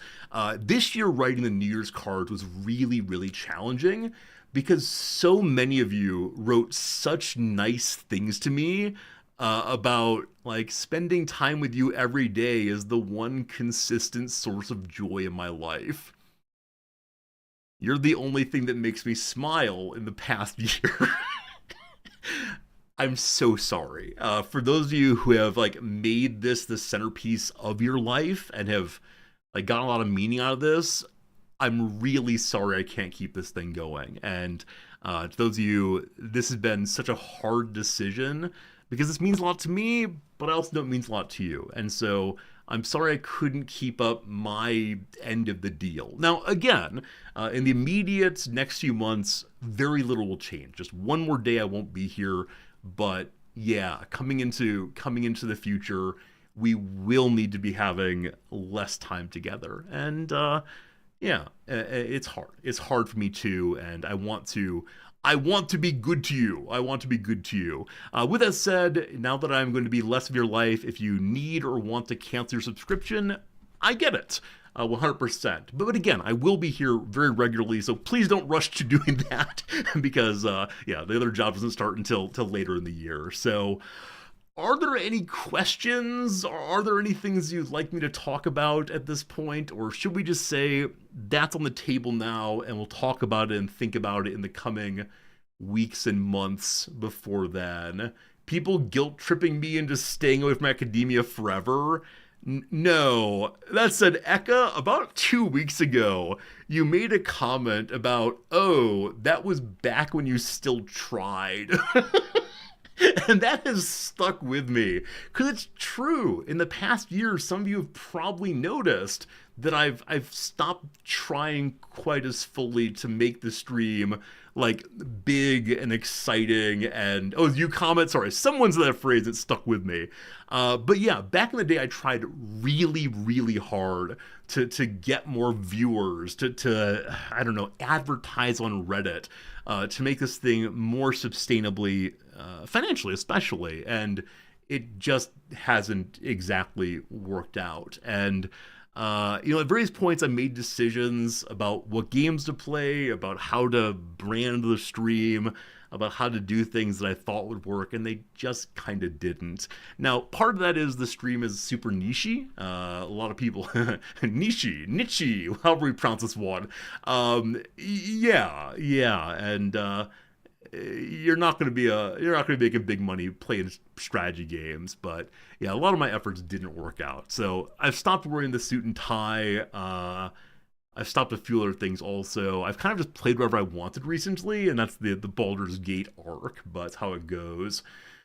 Yeah, post-COVID bubble. It is the case that during the COVID years, more viewers were watching Twitch than ever before, I think. And so the numbers being down is true across all of Twitch.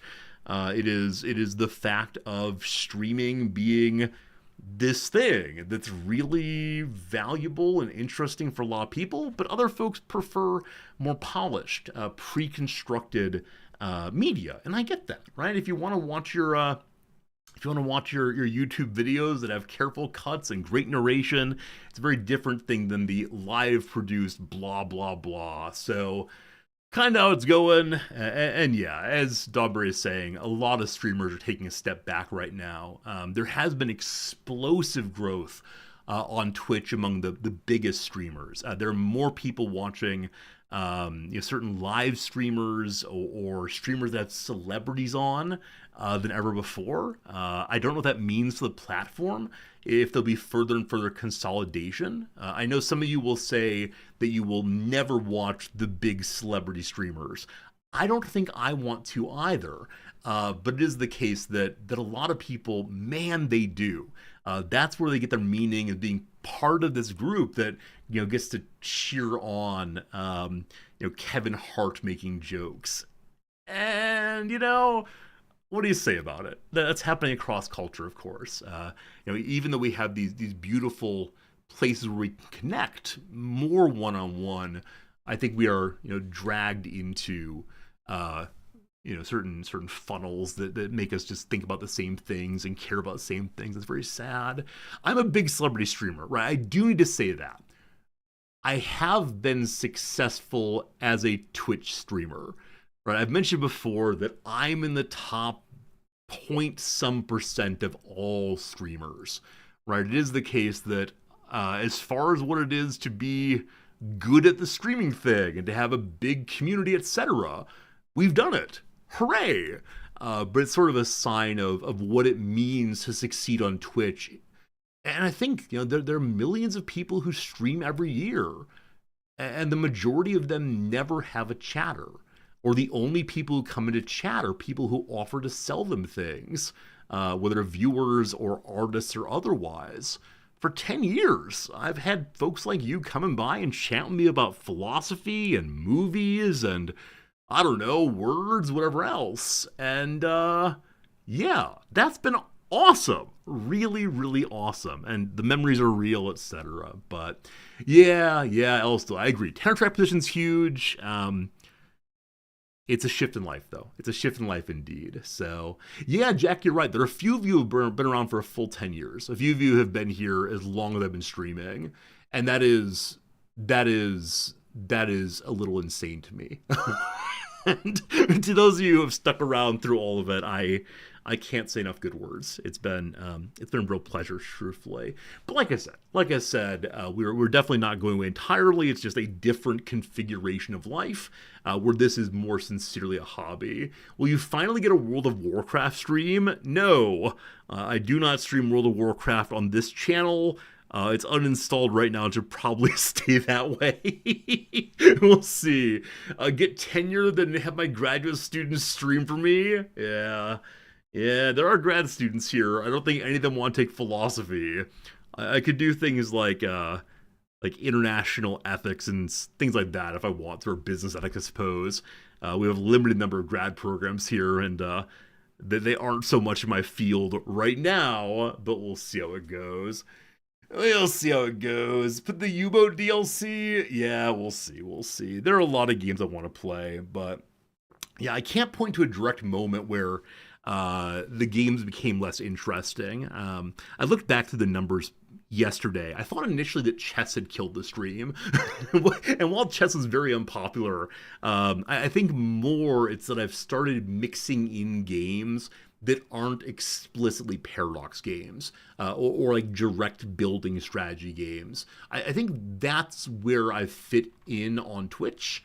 I think it's the case that I've been someone who is willing / able to perform the work of learning, point at maps, stare at maps kind of games, and I'm just kind of tired of them, truthfully. I love them. I love playing them off stream, but there's only so much to talk about in these moments. So, yeah. I mean, one of the lines often said on Twitch is, people are here for the streamer, not for the game. And that's true for some people, but yeah, definitely not true for everybody. No mic, no gift subs. No gift subs. Mike, thank you for the 5 gift subs. That's really generous of you. And yeah, I don't want to get overly maudlin here or spend too long on, on this topic, but it's one I've been like wanting to talk about for.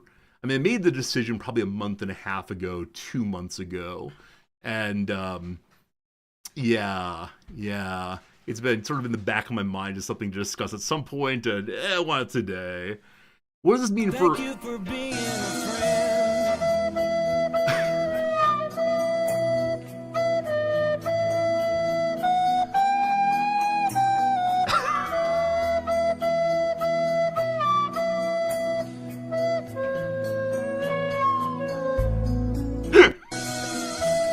Wait, don't do it twice. Why are you doing it twice? Well, that's not good. Please stop. Really pretty. If it plays again, we're going to mute this thing. Okay, only twice. That's good.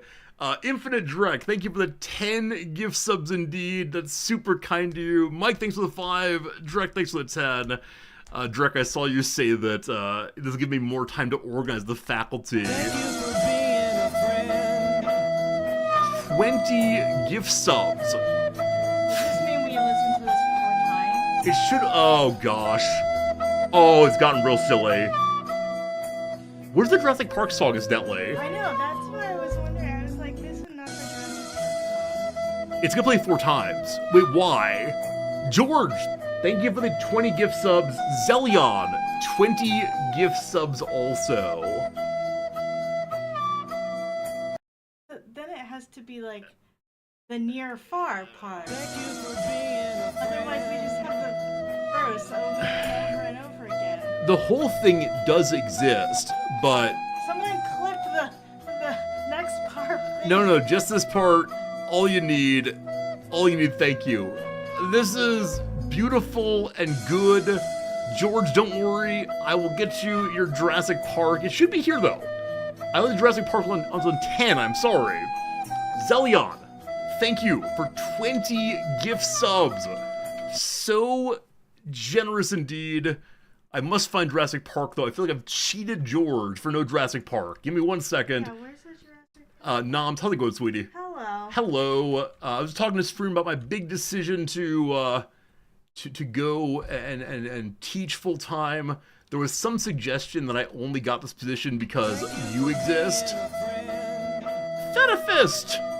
Fetafist! I thank you for the kindness. That's so good of you, Fetafist. Thank you for your generosity as always, my friend. 10 more gift subs. Very, very silly, all of you. Very, very silly. Why is it double playing everything? It shouldn't be doing this.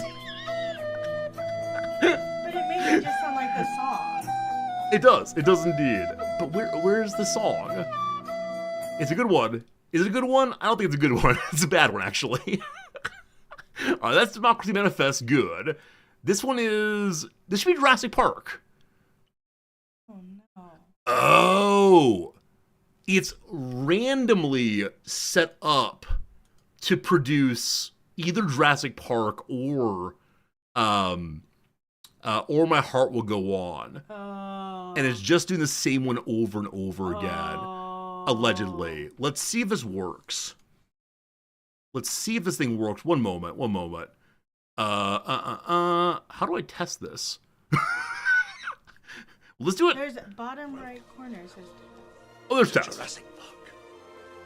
George, you can't see it. This is for you.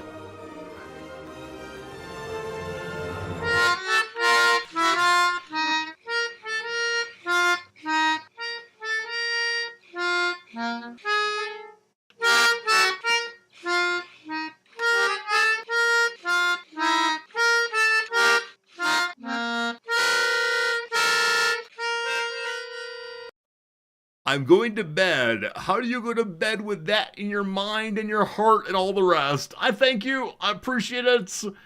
We love it. We love it so much. Nam, is that your first time hearing that one? No, I've heard it before. You've heard it before? It's a good one. It's a good one. We love that one. I think what I like is the person is trying to stay on time. Oh, Like, yeah. They can't quite manage it. I think that's nice. Yeah, I agree with you. The My Heart Will Go On is a little bit too competent. So My Heart Will Go On, the whole song is recorded, and it really is quite beautiful. Yeah. Now, the melodica. Yesterday we heard a melodica. Yeah. What was it 2 days in? ago. 2 days ago. It was the guy from Super Mario Brothers. That's right. So the Nintendo Museum has put out a little video recently. Well, it was. I don't know if it was a Nintendo Yeah, Museum. we saw at some point though a Nintendo thing in which there's a resetting of all the Mario music as rock and roll, and in the middle of it they had the original composer for Super Mario play the Super Mario theme on the melodica, which apparently was the original instrument for it. Yeah, it was a super old guy. Yeah, old guy playing good. I think there's a recently opened Nintendo Museum that's involved in it, possibly. Yeah. Again, folks, thanks for the crazy, crazy gift subs. I appreciate all of them. And yeah, thank you for largely being affirming about this part of life. Like I said, I was terrified. I was walking back and forth with noms at various points saying, how do I explain it, sweetie? How do I explain it? And thank you, always, for being so supportive of me, noms. Yes. Yes. How's the puzzle going? I made some progress on it. Progress of the puzzle, all very good. Thank you for being happy for me, everyone. Thank you sincerely. I appreciate it. A question earlier of, will the stream time change? As of right now, the answer is no. As of right now, the stream will stay just same as it is, just one fewer day. In the fullness of time, I don't know what will happen to stream time. It depends on when I'm teaching. It depends on... My feet are cold. Goodbye. Are you going for a run, noms? Yeah, that's why I was here to say hello, goodbye, going for a run. Hello, goodbye. Drek is wondering, shouldn't we consider going to Allegheny College instead?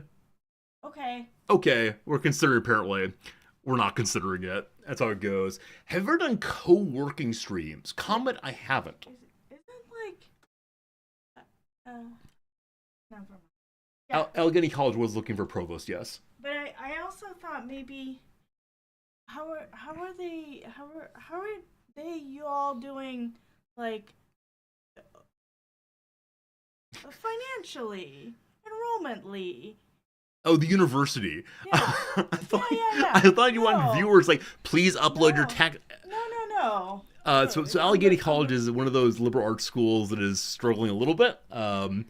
Yes, the advantage of being here is our school is doing very well financially compared to many in the U.S. But yeah, I think Drek just wants us to live in the great state of Pennsylvania. The great city of Pennsylvania? I almost said the great city of Pennsylvania. The great state of Pennsylvania, because Drek is all things Pennsylvania. Oh, okay. And yeah, I think a number of people, want me to live nearby. And that's very sweet of them. Also, one of you is coming to Tokyo soon. I look forward to it.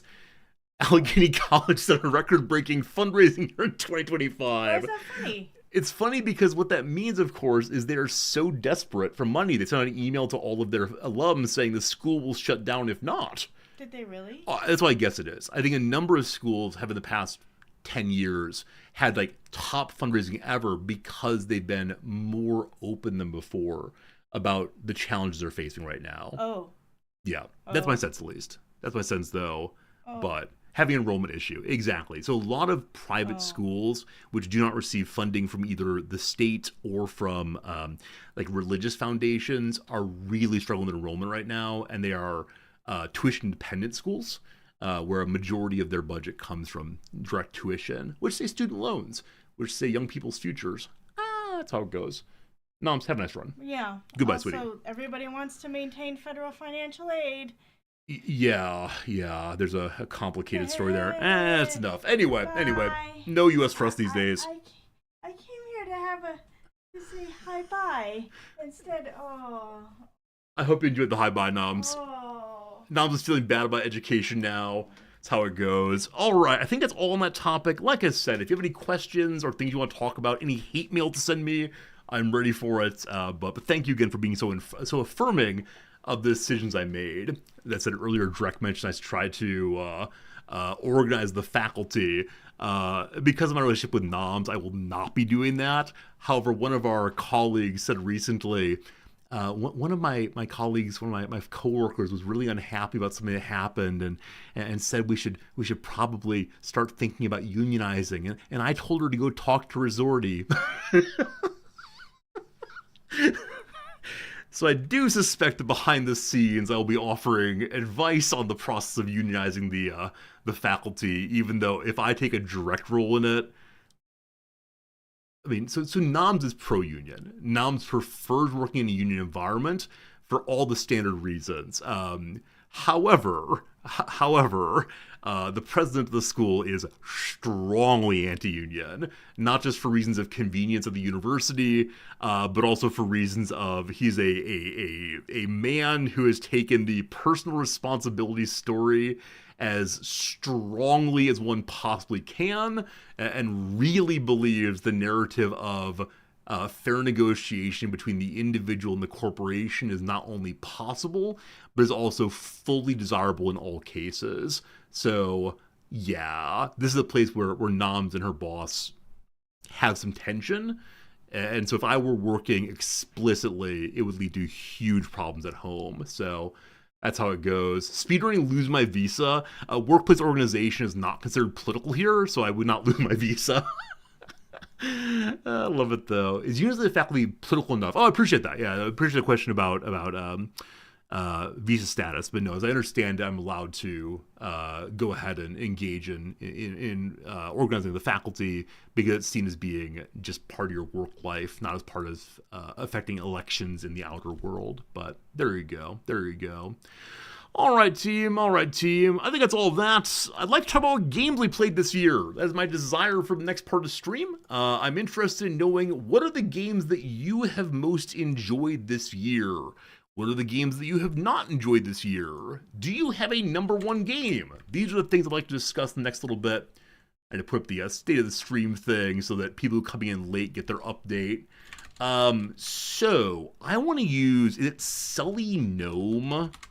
That's not spelled right. Sully Gnome will show us all of the information about the past year. Well, you can see across Twitch.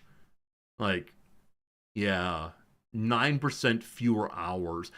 Sully Gnome keeps track of all of the streams out there that have, I believe, 10 or more viewers at a time.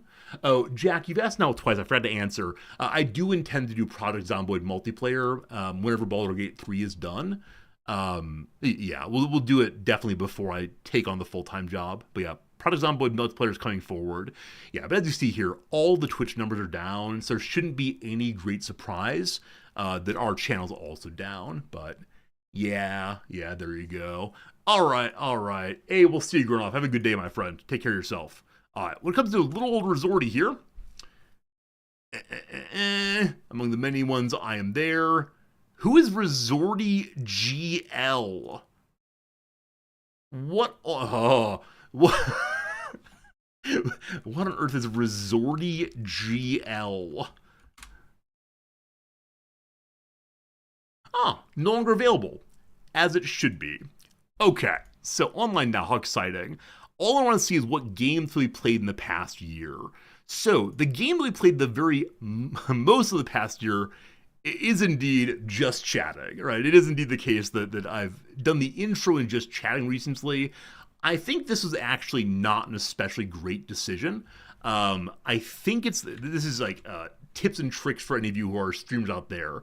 I think beginning your stream in the channel that you will be, or in the directory that you'll be playing a game in, is a much better way to attract viewers. Because people often want to click in thinking they're going to see a game. If they think, it's talking, I'll come later when the gaming starts. I think that then people often won't show up, frankly. So yeah, my decision to start in just chatting because a couple people asked for it was probably not a great choice, but fine. Baldur's Gate is taking a bunch of time also. Yeah, about a month and a half ago or so, I said, man, I'm gonna go ahead and play BG3 because I am just wanting to play what I want to play. Fine, we did this. Now, once again, I spent like an hour and a half in just chatting, and that upset you, right? So I think that another like great falsehood of Twitch is a lot of people will say stream what you want to, play whatever you like to play, and that is the path to success on Twitch. I mean, that's true in one sense, namely you won't hate doing it. But yeah, I like streaming, talking to people. I like streaming, talking about words and little stories and so on. And yeah, it's probably the case I ended up going longer and longer. Because yeah, I think that if I try to push myself to, only do 30 minutes of opening, I feel like I've left out some of the things I enjoy. Now, could I have done, word of the day on my own and trivia on my own? Yeah. But this stream for me has become, or is, more and more of a social thing. And I realize it's maybe not compelling as viewing, but whatever. The chess experiment was a disaster. And then after that, we played, obviously, a bunch of strategy games, but in much lower numbers than prior years. This is something a little ridiculous that I played, more than 2.5 times more Baldur's Gate than Victoria 3, the Paradox game I played the most of the past year. In prior years, we have, we've played these for hundreds of hours, but I don't know. I don't know what's happened to me and gaming exactly. I don't know. I'm not burnt out exactly, but it's just different. Final Fantasy peak viewers on Blueprints. Yeah, we've had a number of really large raids, which I've always appreciated. People coming by. So peak viewership really is for like 1 second I had that many viewers. So we do peak viewers like Civ. We had a huge raid. RimWorld, a huge raid, right? A number of these things are just huge raids. CK3 is probably organic. When we play CK3, people really enjoy it. Same with Hearts Fire. So if I could just play Paradox games, this would be a very different conversation. But some part of me is just burnt out. I don't know. I don't know. I can't explain it terribly well, unfortunately. The games that you all enjoyed the whole most best on the old Twitch, Civ. We played it first when it came out, right? It came out right away. We played it right away, so no surprise people really enjoyed it. Car Dealer Simulator. I have no idea. Right? Sometimes we just play silly games and people really, really enjoy them. And I never know which silly game is going to take off and which one isn't. And that's one of the things, for a while we had our Saturday streams as Silly Stream. And man, some really worked and some really didn't. And that's just life, I suppose. But yeah, you all enjoyed Car Dealer Simulator. I think it's a game where we drove around and ran into things. I don't know. A stream with great banter. Yeah, it definitely games where lots of things happen and quickly lead to fun. Lead to a different kind of stream vibe. Things do not happen quickly and sillily in CK3, for example. But yeah, if I have more games like this, it's good fun. Project Zomboid, we're playing in a little bit here, in a month or so, probably, maybe a little under that. And I look forward to y'all playing with me. I look forward to y'all enjoying this game with me. It's one that I think we all enjoy every time. There's still so much to learn in it I do not know. I've not been through all the maps. There's just a ton. Space Engineers, I think this was a demo for Space Engineers 2. That was one that I got a kick out of, but I found it a little repetitive in the demo. Peglin, I like games like Peglin, except they're very, very, very repetitive. There are a number of games that I enjoy a whole bunch that become the same thing over and over again after a while. Many roguelikes are that way. So, what's that game? Backpack Battles, for example. I like Backpack Battles so much. You build a little machine in your backpack and it fires along and does its thing. And your opponent has a little backpack full of machine and it goes and goes and goes. And, yeah, it gets boring for some people after a while. What's Peglin? It's a game in which you play as a little gnome, a little peg gnome, not gnome, goblin. And you bounce around and drop pachinko? Is that it? No, plinko. Plinko balls, and it bounce around and things explode and you do damage, something like that. Game about digging a hole, we did not finish. Hunt Showdown, we played one day with our friend Knot. Out of the Park Baseball, man, I wanted to love this game. I do not know why it did not take for me. I enjoy Football Manager so much, but the baseball game, there was just something missing for me, and I couldn't figure it out, though I had a good time with you all as always. Kaiser Punk, great fun. We were waiting for it to come out for a long time. It did. And a number of these games I only played for one day. I don't know why that is. I'm sure at the time I had stories. Like Kenshi, we played for, a full week. Why did we stop there?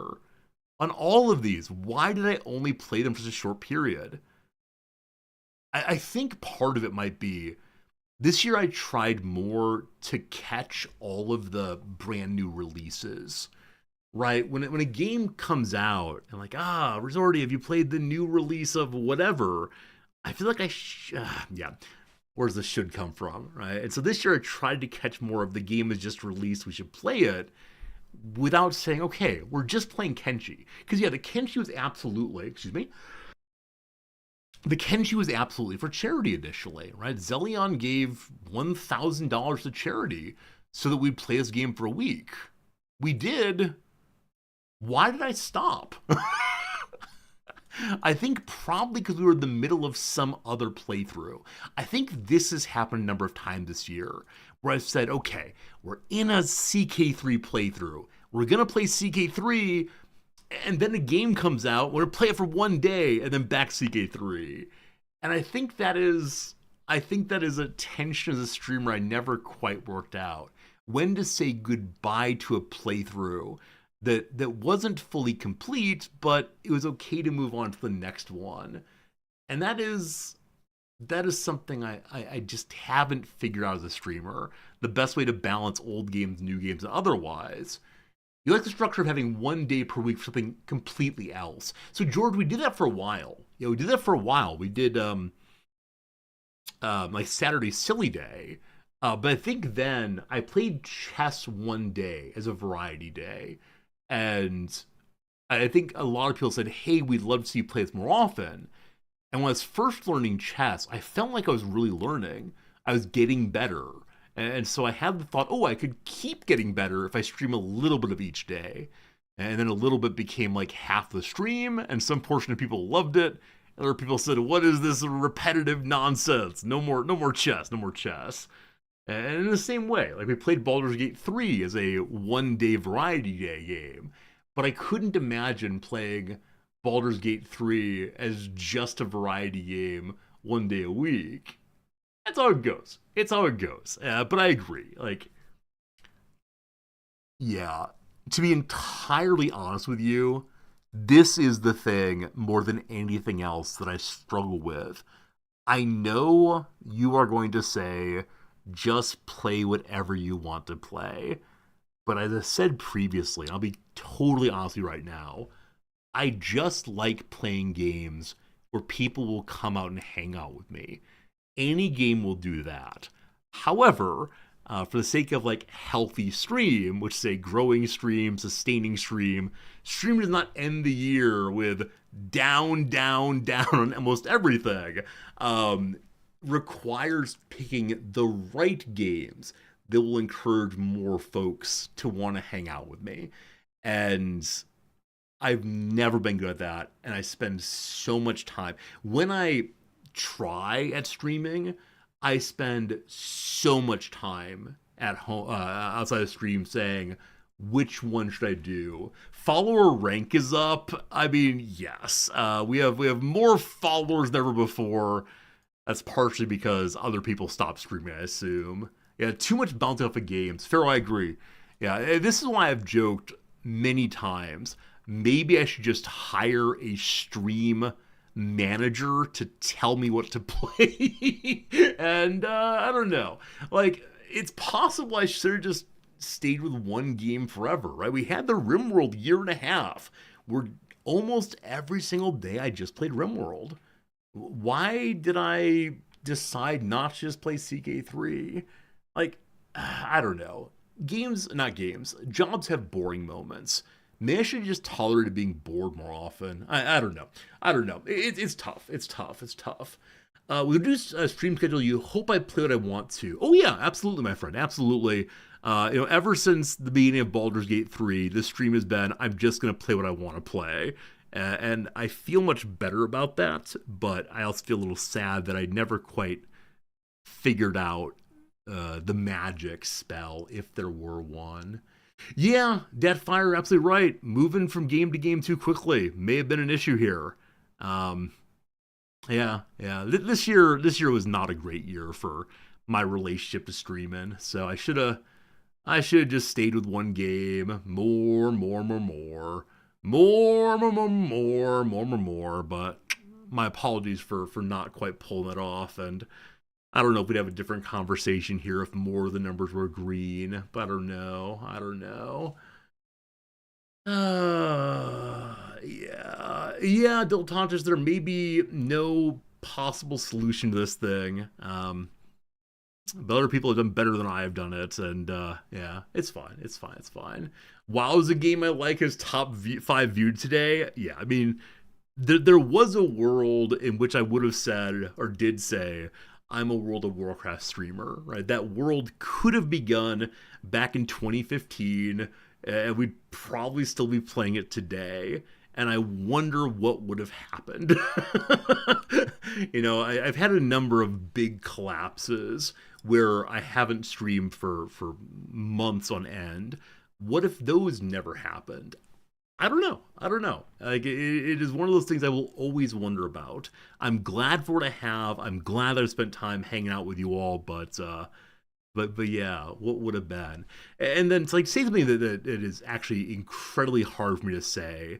There was a major political event in the past year that led to some discord on Discord in which some central community members left the community, and not just like stopping on Discord, not started stopping by less often, but sent me private messages saying because of how I handled the discussion, debate, etc. on these issues, they were no longer interested in being part of our community. And I'm closing my eyes right now so I don't express the emotion I'm feeling. But that was incredibly hard for me.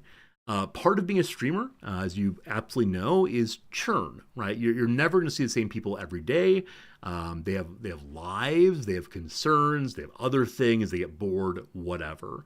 And so over the years, I've had to get used to some people coming and going. But people who had been around for multiple years coming down that way really hurt, frankly. And so, I think that it finally got to me that I was not being able to maintain the community side of things as much as I had previously. And so that's one more thing, is just the churn is really hard. What pull event? The assassination of Charlie Kirk. It led to a tremendous rupture in the like vaguely liberal, politically democratic view of our stream and the chat there. And no longer was it we can all get together with certain assumptions about what politics does. And previously it hadn't been a problem, right? I was a streamer who always said, I'm fine with us discussing anything as long as we do it respectfully and carefully and thoughtfully to the degree possible. I probably should have modded more aggressively. I let some conversations go more than I should have possibly, because I thought that we could be self-correcting as a community. And I went to sleep, right? And I think that like the big issue, the time when one particular viewer got out of control and said some really hurtful things to some other viewers that ended up leaving over it, I was sleeping. And that's one issue with my community, or our community, being on different time zone than I am. Now, would I have handled it differently? Probably. Would I have been awake then? Absolutely not. So, yeah. And I do feel bad about this, but I understand more fully why some streams have, no politics, no religion, no controversy. We're here to have fun and play games. But man, these issues are close enough to the things I care about. The idea of someone coming in and saying like, "Hey, Resorty, what do you think about this thing?" and me saying, "Ooh, we don't talk about that here," feels to me like a rupturing of myself. So I don't know. But yeah, I feel hurt and sad and confused over that. Yeah, that's all. Anyway, we don't talk about politics and religion here. We talk about games. I don't know. So friends, what was the top game? What was the top game for you this year? What game did you enjoy most? I saw a few of you mention already, but you'd come on in. Alice, I agree. I think Discord was, like, the company was deeply concerned about having news stories that said they're hives of violence and so on. And so Discord itself began banning people and locking them out of conversation. So it's how it goes. Baldur's Gate 3. Yeah. So I have to say, like, of all the games that I've played here this year, the best one, well, it's not organized now anymore. The best one's Baldur's Gate 3. Now, do I mean best of channel? No. Do I mean like the best game released last year? No. Right. All of these things are not true because Baldur's Gate 3 came out a while ago, but I hadn't experienced it yet, and it's a really, really good game. Is it the best game I've ever played? I don't know. I've played too many games. I've liked quite a bit. But is it a game that no matter what happens from here forward, I will always say, man, I wish that I could play this game again for the first time? Absolutely. Baldur's Gate 3 is a game that I will forever miss playing for the first time. And those of you who have not played it yet, please do. At some point, give yourself a shot to experience the emotions, the choices, the decisions, all the rest. It is a really, really, really good game. Chess. I can't say it released last year. I am so happy that I can say I am minimally competent at chess. And I know I'm actually not, but before we did chess on stream, there was a tremendous amount of anxiety for me about chess, in which I didn't know what I was doing at all. It was a game I'd played twice or thrice in my life and just lost overwhelmingly every time. And the people who I was playing with were not interested in helping me learn. But many of you helped me learn. Now, the vibe during chess was not one I liked. I did not see a way to stop it because the chess community on Twitch in general is a little bit trolly / anti-affirming of their streamers. Not just, hey, I would have done this move, but look here, dum-dum. People being quite mean in chat to the way in which some of our community didn't like it. But yeah, I'm proud of myself for learning enough about chess that I won't be immediately snookered by the most common trolly openings, we'll call it. Past that, Blueprints is a game that I don't know what I expected, but it made me think through. It made me think through problems, like an escape room, obviously, right? Really figuring things out. Oh, there's more conversation about chess. I'm sorry, I should have said on chess longer. Real quick. Apparently, I was the top 3 in the chess category of my time slot. Yeah, had I stayed in the chess directory, I expect that we could have become big in that directory. It would require me to keep learning. It would require me to not have certain emotions that I was having. I was overly frustrated myself a few times. There may have been some actual factual rage quitting. But yeah, if I could just hold that together and like be a good streamer of the chess world, I think that we could have done well in that directory. But it would have to be we're locking in and just doing this game, of course. But yeah, Blueprint is so good. It's escape rooms on escape rooms. There's deep story that I do not know. I do not know all of it, unfortunately. And yeah, I mean, it's a game I want to finish. However, it's incredibly repetitive. Yeah, Pepper, I agree with that. You like chess, you didn't like the chess chatters. It required the mods to be more on guard. It required some people to have to take like a proactive stance in chat about, hey, that's not the way we talk here. Hey, let's try not to beat up on the streamer too much. But it was not just a one-time thing. It was every single day. What's harder to mod, chess or Baldur's Gate 3 spoilers? Mods, what do you think? Baldur's Gate 3 spoilers or chess? Which is a rougher experience? But yeah, Blueprints, can't say enough good things about it. It's a game that tells puzzles and stories simultaneously, and there's some puzzles I still do not know what to do with. Like they are just impossibly difficult to me.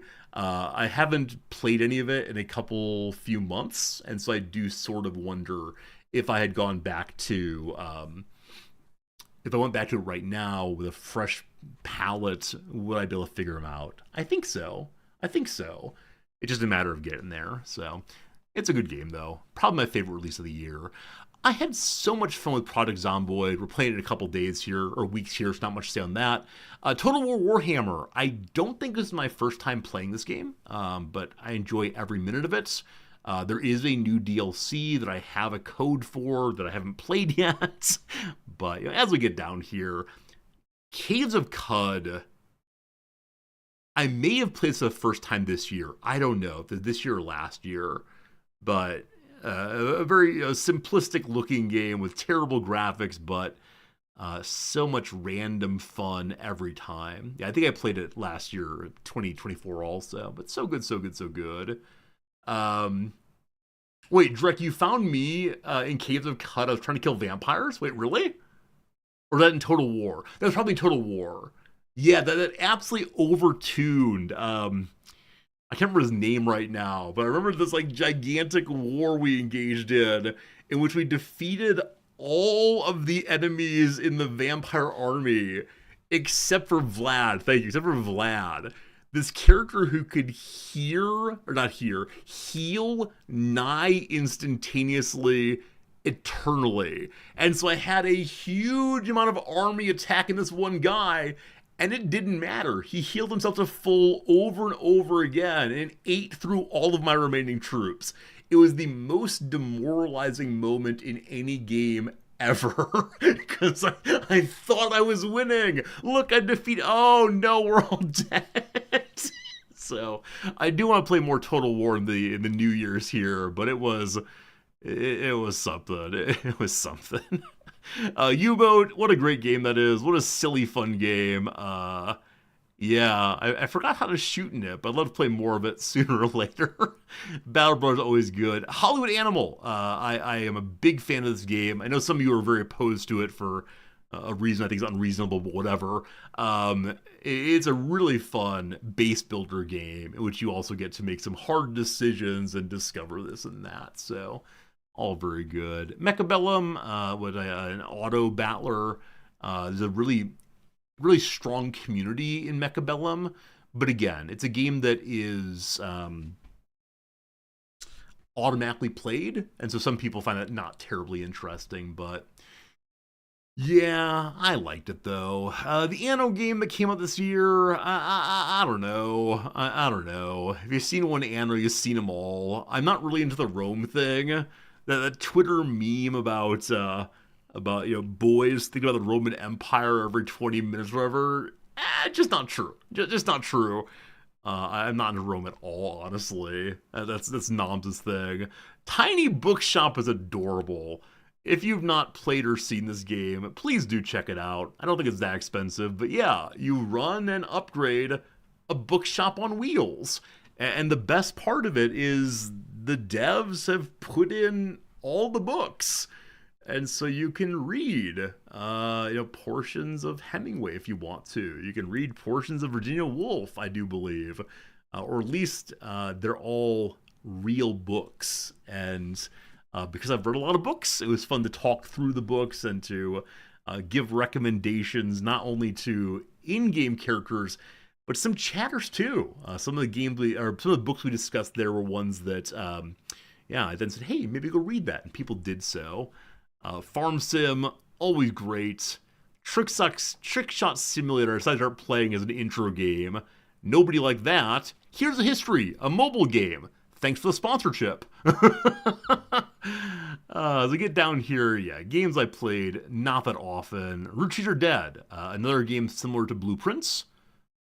Very, very good. Very, very good. Tiny Bookshop, what I want to do after I retire, it's true. Noms and I talk often about, financially speaking, where do we have to be in order to not just retire comfortably, without substantial fears, but also to be able to run a little bookshop and cafe. Now we know that bookshops and coffee shops are not exactly the most profitable affairs. So it's one of these conversations about, if we win the lottery, whatever. Strawberry Chemist, I'll see you a little later. Enjoy dinner. Thanks for hanging out with us today. All very good, all very good. Yeah, not an Italian pizza place in Japan? Probably not. Probably not. Yeah, my dream retirement really is to run a bookstore and to share my love of ideas with people. Now, of course, teaching I get to do that, but I can't teach forever. Eventually, I'll get too slow, unfortunately. And I think Noms would love to run a bakery. She loves baking in general. She loves perfecting her recipes. And so I think she would love to run a coffee shop / little baked goods store. And we talk about running these together. And she has said over and over again that I have to do all the dishes, which is fine. and I'm not allowed to make any business decisions because she knows that I'd give all the books away. The minute someone says, I got these 2 books, I can't afford both of them, which do you recommend? I would say, let me buy one of them for you. Because I just want people to be able to enjoy things in the world. So I do the dishes, she makes all business decisions, and I'm mostly the labor through and through. Your wife has a cousin that runs a bookshop in Valparaiso, Indiana. Oh, that's really cool. That's cool, Drek. I know it's possible to do. I know it's possible to do it in a way that it doesn't make huge money, but at least it's sustainable.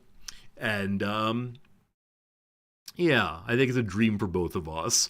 It's the kind of thing we fantasize about when work gets challenging. You know, the other side of it is, what would it be to quit and move to Montana and work at the only gas station within 50 miles? It might be fun. War Tales. We played War Tales recently as a sponsored stream. All very, very good. Many of you recommend that I play it. You were correct about that. Magic the Gathering on stream, I did not enjoy. The tutorials go on way too long. We tried to learn programming. Do you remember this game? Human Resource Machine. I think Fernanthus recommended this one. Yeah, there are a number of programming games we played, and I think a number of you admitted that I actually do have a mind that is able to think about processes in a way that I could someday be a good coder if I tried. I'm not as dumb as I appear on stream sometimes. If it's just not based on math, I'm okay. This word game, any word game makes me happy. All very, very good. Now, those are the top 50 games. What other games were there? What other games were that we played? Yeah, the Bloons game. Very repetitive, very fun. So a number of these are Saturday games. Only 3 hours of Stellaris this year? Yeah, I had such a bad time with the Stellaris DLC that I don't know. I think Stellaris is at a point now where if I want to play it and enjoy it, I have to turn off a number of the DLCs. Yeah, I don't know. I don't know. I really struggle with Stellaris. Of the big Paradox games, it is the one that I am least excited about playing. Oh, I forgot to mention EU5. EU5's on the list here somewhere. We absolutely played EU5 in the past year. I am so happy to have played an EU game. I don't know why we've only played a week of it, but yeah. Thank you all for hanging out with me during EU as I learned the game. I think I know how to play it in general now. It's probably the case that Victoria is still my favorite of all the current big ones. But yeah, it is the case that I enjoyed playing all of them. Was it only a week? Maybe it was a week and a half or 2 weeks. I don't know. Oh, the Black Death Kneecapped Hollow. That's right. Yeah, our very first playthrough of EU5, the Black Death came early and destroyed my economy. Yeah, really fun though. I think there aren't that many. Any viewers who think Victoria 3 is the best of them, but for me it definitely is. I only played a week of EU5. I kept bouncing off of games. Yeah, maybe I gave myself permission at some point to say, like, if the game isn't fully capturing me, I will play it for only a little bit of time. That might be it. That's a permission I shouldn't have given myself. I should have said, we're locking in on EU5 for the next 3 months. Anyway, what are the lower played games? Actually, Happy New Year to you also, friend.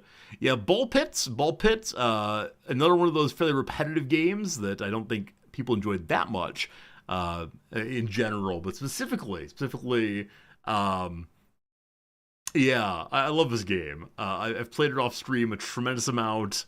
It is a game that I'm in the New Game Plus on. And gosh, there are a lot of ways of playing it, a lot of ways of enjoying it, and yeah, it's one that I'm glad to have played, but not so much on stream, unfortunately. One of your games of the year, Grulon, I get it. Yeah, absolutely get that. It is a game that was innovative and fun. The demo came out. I was excited about the game from the demo, and then at full release, I'm excited about that also for sure. Why was I in the sports category? This must have been a meme. I don't recall it. Oh, the April Fool's Day stream. The April Fool's Day stream that spawned an actual hobby. Elstel, if you're still here, you called it, my friend. April Fool's Day this year, for the first time in my life, I opened baseball cards and Magic the Gathering cards. And I swear, 100% guarantee, it was meant as a one-time bit. I thought it would just be a fun, funny thing to do. And now I have genuinely tens of thousands of Magic cards in my home.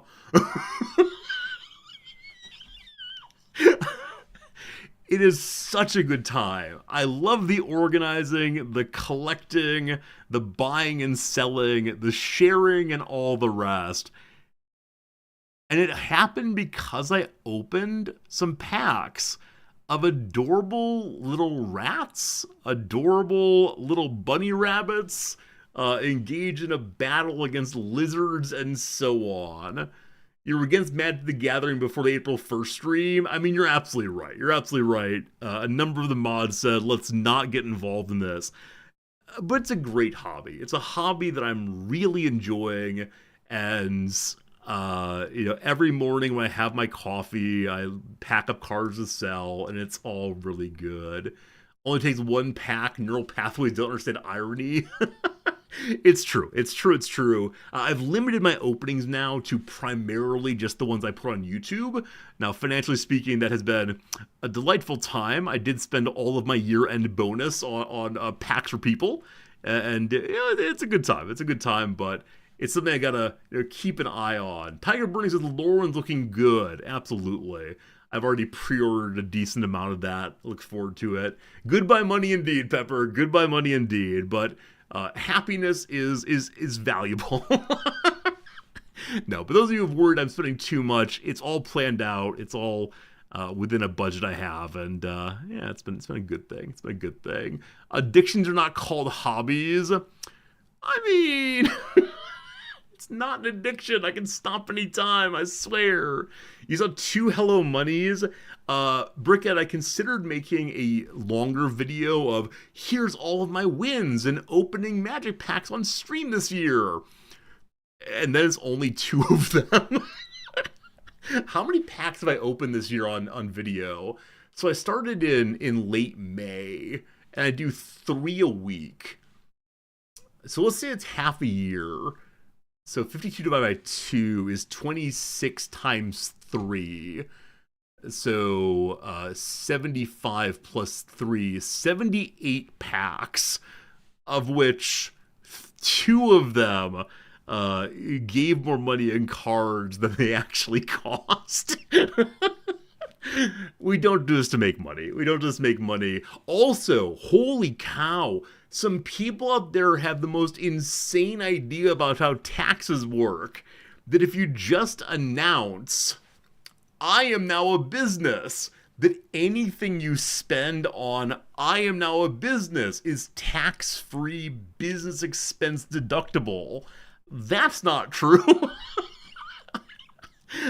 I know there's a certain brand of what are they called? Sovereign citizens who will turn themselves into a business in order to say that literally everything they do in life is a business expense. This is not how law works. Because one of the things to be a business is you have to attempt to be profitable and to make certain steps to achieve profitability. If you know the thing you're doing is gonna lose money forever, that's not a business. So yeah, I've decided not to argue with YouTube commenters about what it is to be a business. It is just insanity what some people believe. And it's fine, right? It's fine. We shouldn't expect the average person to fully understand tax law, but So people got some crazy ideas out there. Crazy ideas. Pepper, thank you. Yes, I'm just traveling. I am not driving. This is not a car. It's a vehicle.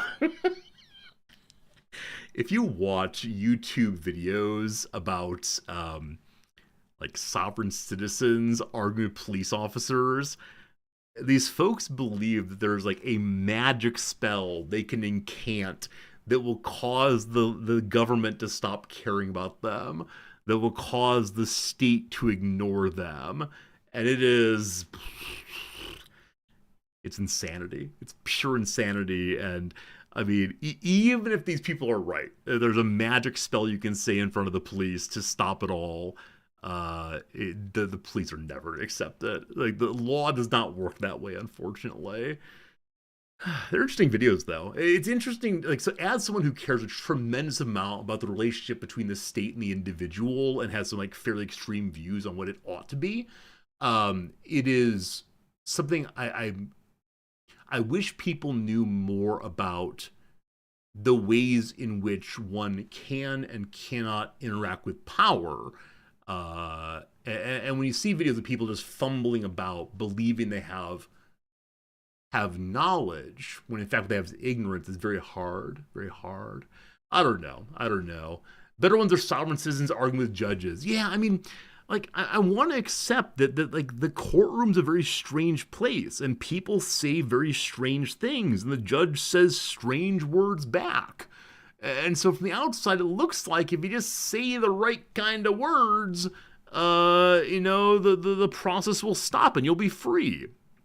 I also accept that it's a real problem if people can't afford to engage in courts through representatives like lawyers. I accept that public defenders are really overworked and probably can't afford the time for adequate counsel. But yeah, when the individual person believes that because they've studied or been told by some influencer, just go say these words, they can't stop you. It doesn't work that way, unfortunately. There is no magic to get out of the power of the state. That's how it goes. Exactly, Drek. They're being grifted. It's like the what's it called? Like the dating pros who will say, just go say these 5 things and wear this perfume and the gals be all over you. It just doesn't work. There are no simple answers to engaging with complex systems, including the systems that are other people. I don't know. Pickup artists. Thank you. Pickup artists who believe there just is a magic spell. And man, you might get lucky. You might get lucky and have someone, be attracted to you despite or because of the things you say. But there's no guarantee, right? There's no guarantee with any person. And obviously it's a pretty misogynistic view to believe that if you just say these special words, then women will fall in love with you or at least be seduced by you. And yeah, it preys on insecurity. It preys on fear. It preys on hope. All these things. And it preys on the desire to believe that you've got it figured out and no one else does. Those sheep, those idiots who are doing things by the book. If only they knew the secrets that I know, then they'd be powerful. But they don't, and so I get to take advantage of them. It's gross. It's sad. Anyway. Big stretching. Other games, I'm sorry the crosswords have fallen to the side. I don't have a good account of why that is, except that it feels very strange in a game like Baldur's Gate to pause. You'll be in the middle of a mission, in the middle of a fight, and the ad break comes, and I know the deal. I pause the game, I play the crossword, we're back to the game. But yeah, Baldur's Gate, I really, really struggled to take crossword breaks. But I know a lot of people missed him. And I kind of missed them also. But I don't know. Final Sentence. This game is insanity. This has to be one of my top 5 games of the year. It It is the dumbest premise ever. If you were not here for this game, what it is a battle royale based on typing. It's not can you run around and strafe and hop and build and shoot everybody until you're the last one left.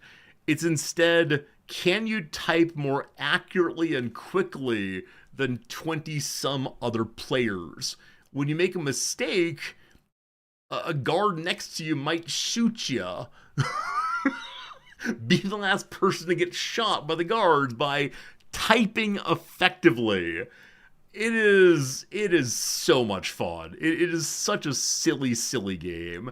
And I do like things like typing and words and so on. And so I actually don't know why we stopped playing it. It was a demo, I think, that, yeah, I don't know. I don't know. Cook Serve Delicious, I did not enjoy. I don't think that fast. Control Deal. I don't remember. The bus game I wanted to enjoy, but didn't. Bolt Gun we beat very quickly. Yeah, quite a few of these are Saturday games. We just played a little bit, and that was that. Is that all the games? All the games. Yeah, that's a year. That's a year in the life of the stream. Yeah, a lot of demos throughout. A lot of the games here are demos or so on. Jack, will see you around. See you around indeed. In fact, it's probably close to time for me to say goodbye also. Oh, I should say, this year we sent 96 New Year's cards around the world. This year we had fewer states sign up than before. A number of people who had previously had their cards sent via postal mail around the world instead just had them sent by email or Discord. So we didn't have nearly as good of coverage as before. But I think a lot of people enjoyed getting their cards. And if you haven't yet, they'll come pretty soon. We didn't have any like really crazy places this year. We didn't really have anyone like from, I don't know, Botswana who signed up. Our beloved Greek viewer didn't sign up this year. I didn't push the New Year's cards as hard this year as last time. Last time I wanted an all-time top record, more submissions than before. Give me all 50 states to send New Year's cards to. This year I kind of let it play more organically, and so we had fewer, but that's how it goes, of course. Oh, the Rizdactyl stats. Thank you. I meant to show those also. We'll do those before we get out of here. So let me go ahead and you can't see this, correct? Good. Yeah, this year we started another intro game. Another intro game of the old Rizdactyl. And friend George did a really good job of vibe coding his way to something beautiful for us all. It made the intro longer, but I had a good time, and isn't that what it's all about? So here you go. If we do like long term, that's not super helpful, is it? No. Shorter term, this since a couple months ago, I guess. Yeah, fair, you are right. The intro was something yeah. It used to be a pure gaming stream, right? It used to be I go live at 8:30. I am playing my game by 8:35. And then gradually became a talking stream more and more. I don't know.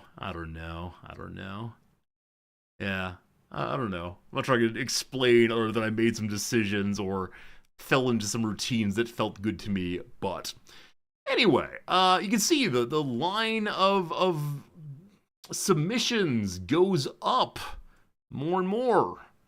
The line of solving goes up more and more. You will notice that we are never, ever, ever, ever, ever, ever going to catch up. Well, you all keep submitting. But that's how it goes.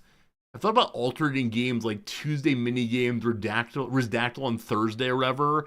I mean, I really like repetition. Someone in their yearly message to me with the New Year's card said, thank you for having such a well-structured stream. It feels very comfortable knowing what's coming next. Unfortunately, I really like structure also.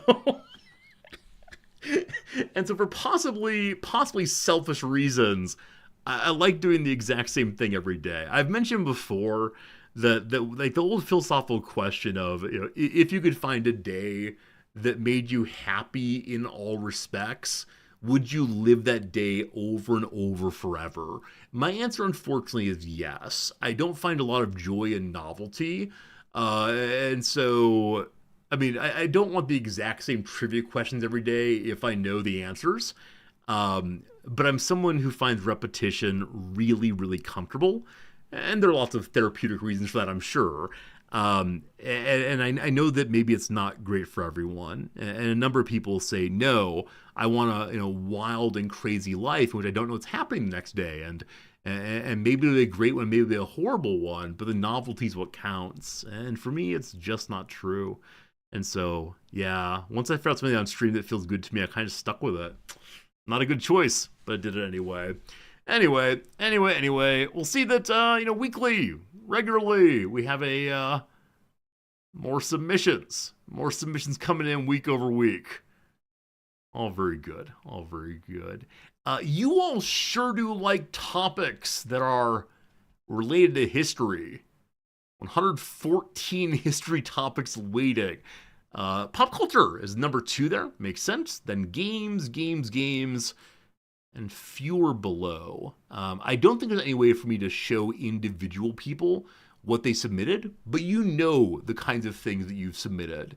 Our community likes history quite a bit. Now, with that said, I actually don't know exactly how the breakdowns work here. I expect it's whatever the first tag is that George has pulled, but I love that we have access to this. We can see what our group cares about. It's harder to submit about the future. It's true. They're all historical in some sense. Hey, some of you, thank you for the kindness. I appreciate that. And then over here, some of you are absolute fiends when it comes to submission. A few of you make sure you have like one submission in queue, and then when I do your submission, you put in other ones. Others of you, anytime you come up with anything that might work, you put it on the list. And I appreciate both kinds. The people on the top here, though, I believe all know that I will never get to all of theirs.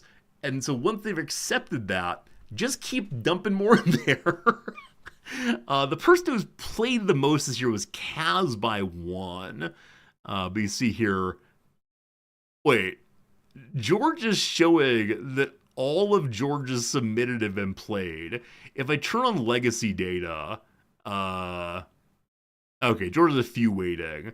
You can see here if we go as far back as we have data, Kaz is the absolute hero here. Absolute hero. But yeah, I think people know that I'll get to them when I can get to them. There's aren't enough of them for me to do each day. We could one day do like 15 or 20 to get through. We could pause the queue until we're through all of them, but I like how it's done. Dogberry, you are currently winning with 4 points. Yeah. Number 1 point here. I don't see the Internationale. There we go. With 3 points now, I just have different names, unfortunately. They're not yet put together. Doing more than a couple of burnout in the game. So on an individual day, I agree, Dogberry. Unless we had a bunch of different people coming in, like, oh, let's play. But yeah, I think because the narrowing down process is so similar each time, it is hard to have fun when you're asking, is it a person for the 6th time in a row? So yeah, I like 2 or 3 a day, absolutely. Drek, the issue is probably that I've given different articles to the Internationale. This one here is just Internationale. I've probably done the Internationale or Le Internationale. And so probably you have quite a few solved. I just haven't remember what name. In the same way that I think like I have a Dogberry 99 and a Dogberry somewhere. It's definitely my ineptitude at consistent naming. But what a cool thing it is. I look forward to next year having a full year of material to show you. Can I show the rejected list? That seems fine. here are the things I've rejected with reasons like bad or unguessable, etc. Yeah, a number of these are, duplicates or duplicate links. I wonder what the most submitted link is, if anything. But yeah, we can see here, there haven't been that many. Yeah, Cypher's meme. Difficult in a way that seems unfun. That's how it goes. I almost said, oh, you know what I should do? I should bring up the queue and we can decide together which ones are fun to play. That's not how that works. Anyway, I want to say thank you. I want to say I appreciate you. Today was a fun day. It was a good New Year's stream. Thanks for letting me talk about this and that. Thanks for letting me get out my big update announcement. Tomorrow is a Saturday. You know what? Tomorrow, what? I don't know. Maybe Baldur's Gate 3 again. We need to get through that game eventually. I said I would do a long stream to get through it, but I realized that long stream would have to be more than 24 hours long to get through it. So we'll see. We'll see. How many of the dubs are still in queue? Vindicators, if there are any that are doubled, like the exact same, one after another, then they shouldn't be in queue together. I think if rejected, then only... Oh, you mean like, how many of those that are... Oh, you're saying I showed some duplicates that are probably still in queue.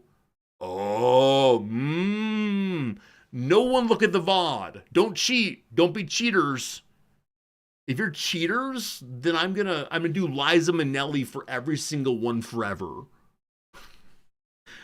Yeah, the update thing, if you don't know, in the summer or fall, I'm going full-time tenure track at my university, so there'll be fewer streams in the coming days, one extra day off a week for a while here, and then we'll see what happens past that going into the summer or fall. I do intend to keep streaming as a hobby, but by the end of this year, I will not be live as much, and it'll be a little bit less often hanging out, but we'll figure it out. Have I decided on the extra day off? It's either Tuesday or Wednesday, my time, Drek. The question is, like, right now I'm teaching only Monday, Wednesday, Friday. Do I want to have time off before I teach on a day? Or do I want to have a separate standalone day I'm not teaching to focus on research? So right now I'm leaning towards my extra day off being either Tuesday or Thursday, I guess, for a full research day, but I'm just not sure. More in the future. I'll figure it out. I'll tell you more. Tomorrow, though. Tomorrow's a Saturday my time. Tomorrow is a game day. I look forward to it. Thanks again. Appreciate you all. Thanks for the generosity with your time, your treasure, and everything else. For now, goodbye. Have a good one. See ya. Thanks.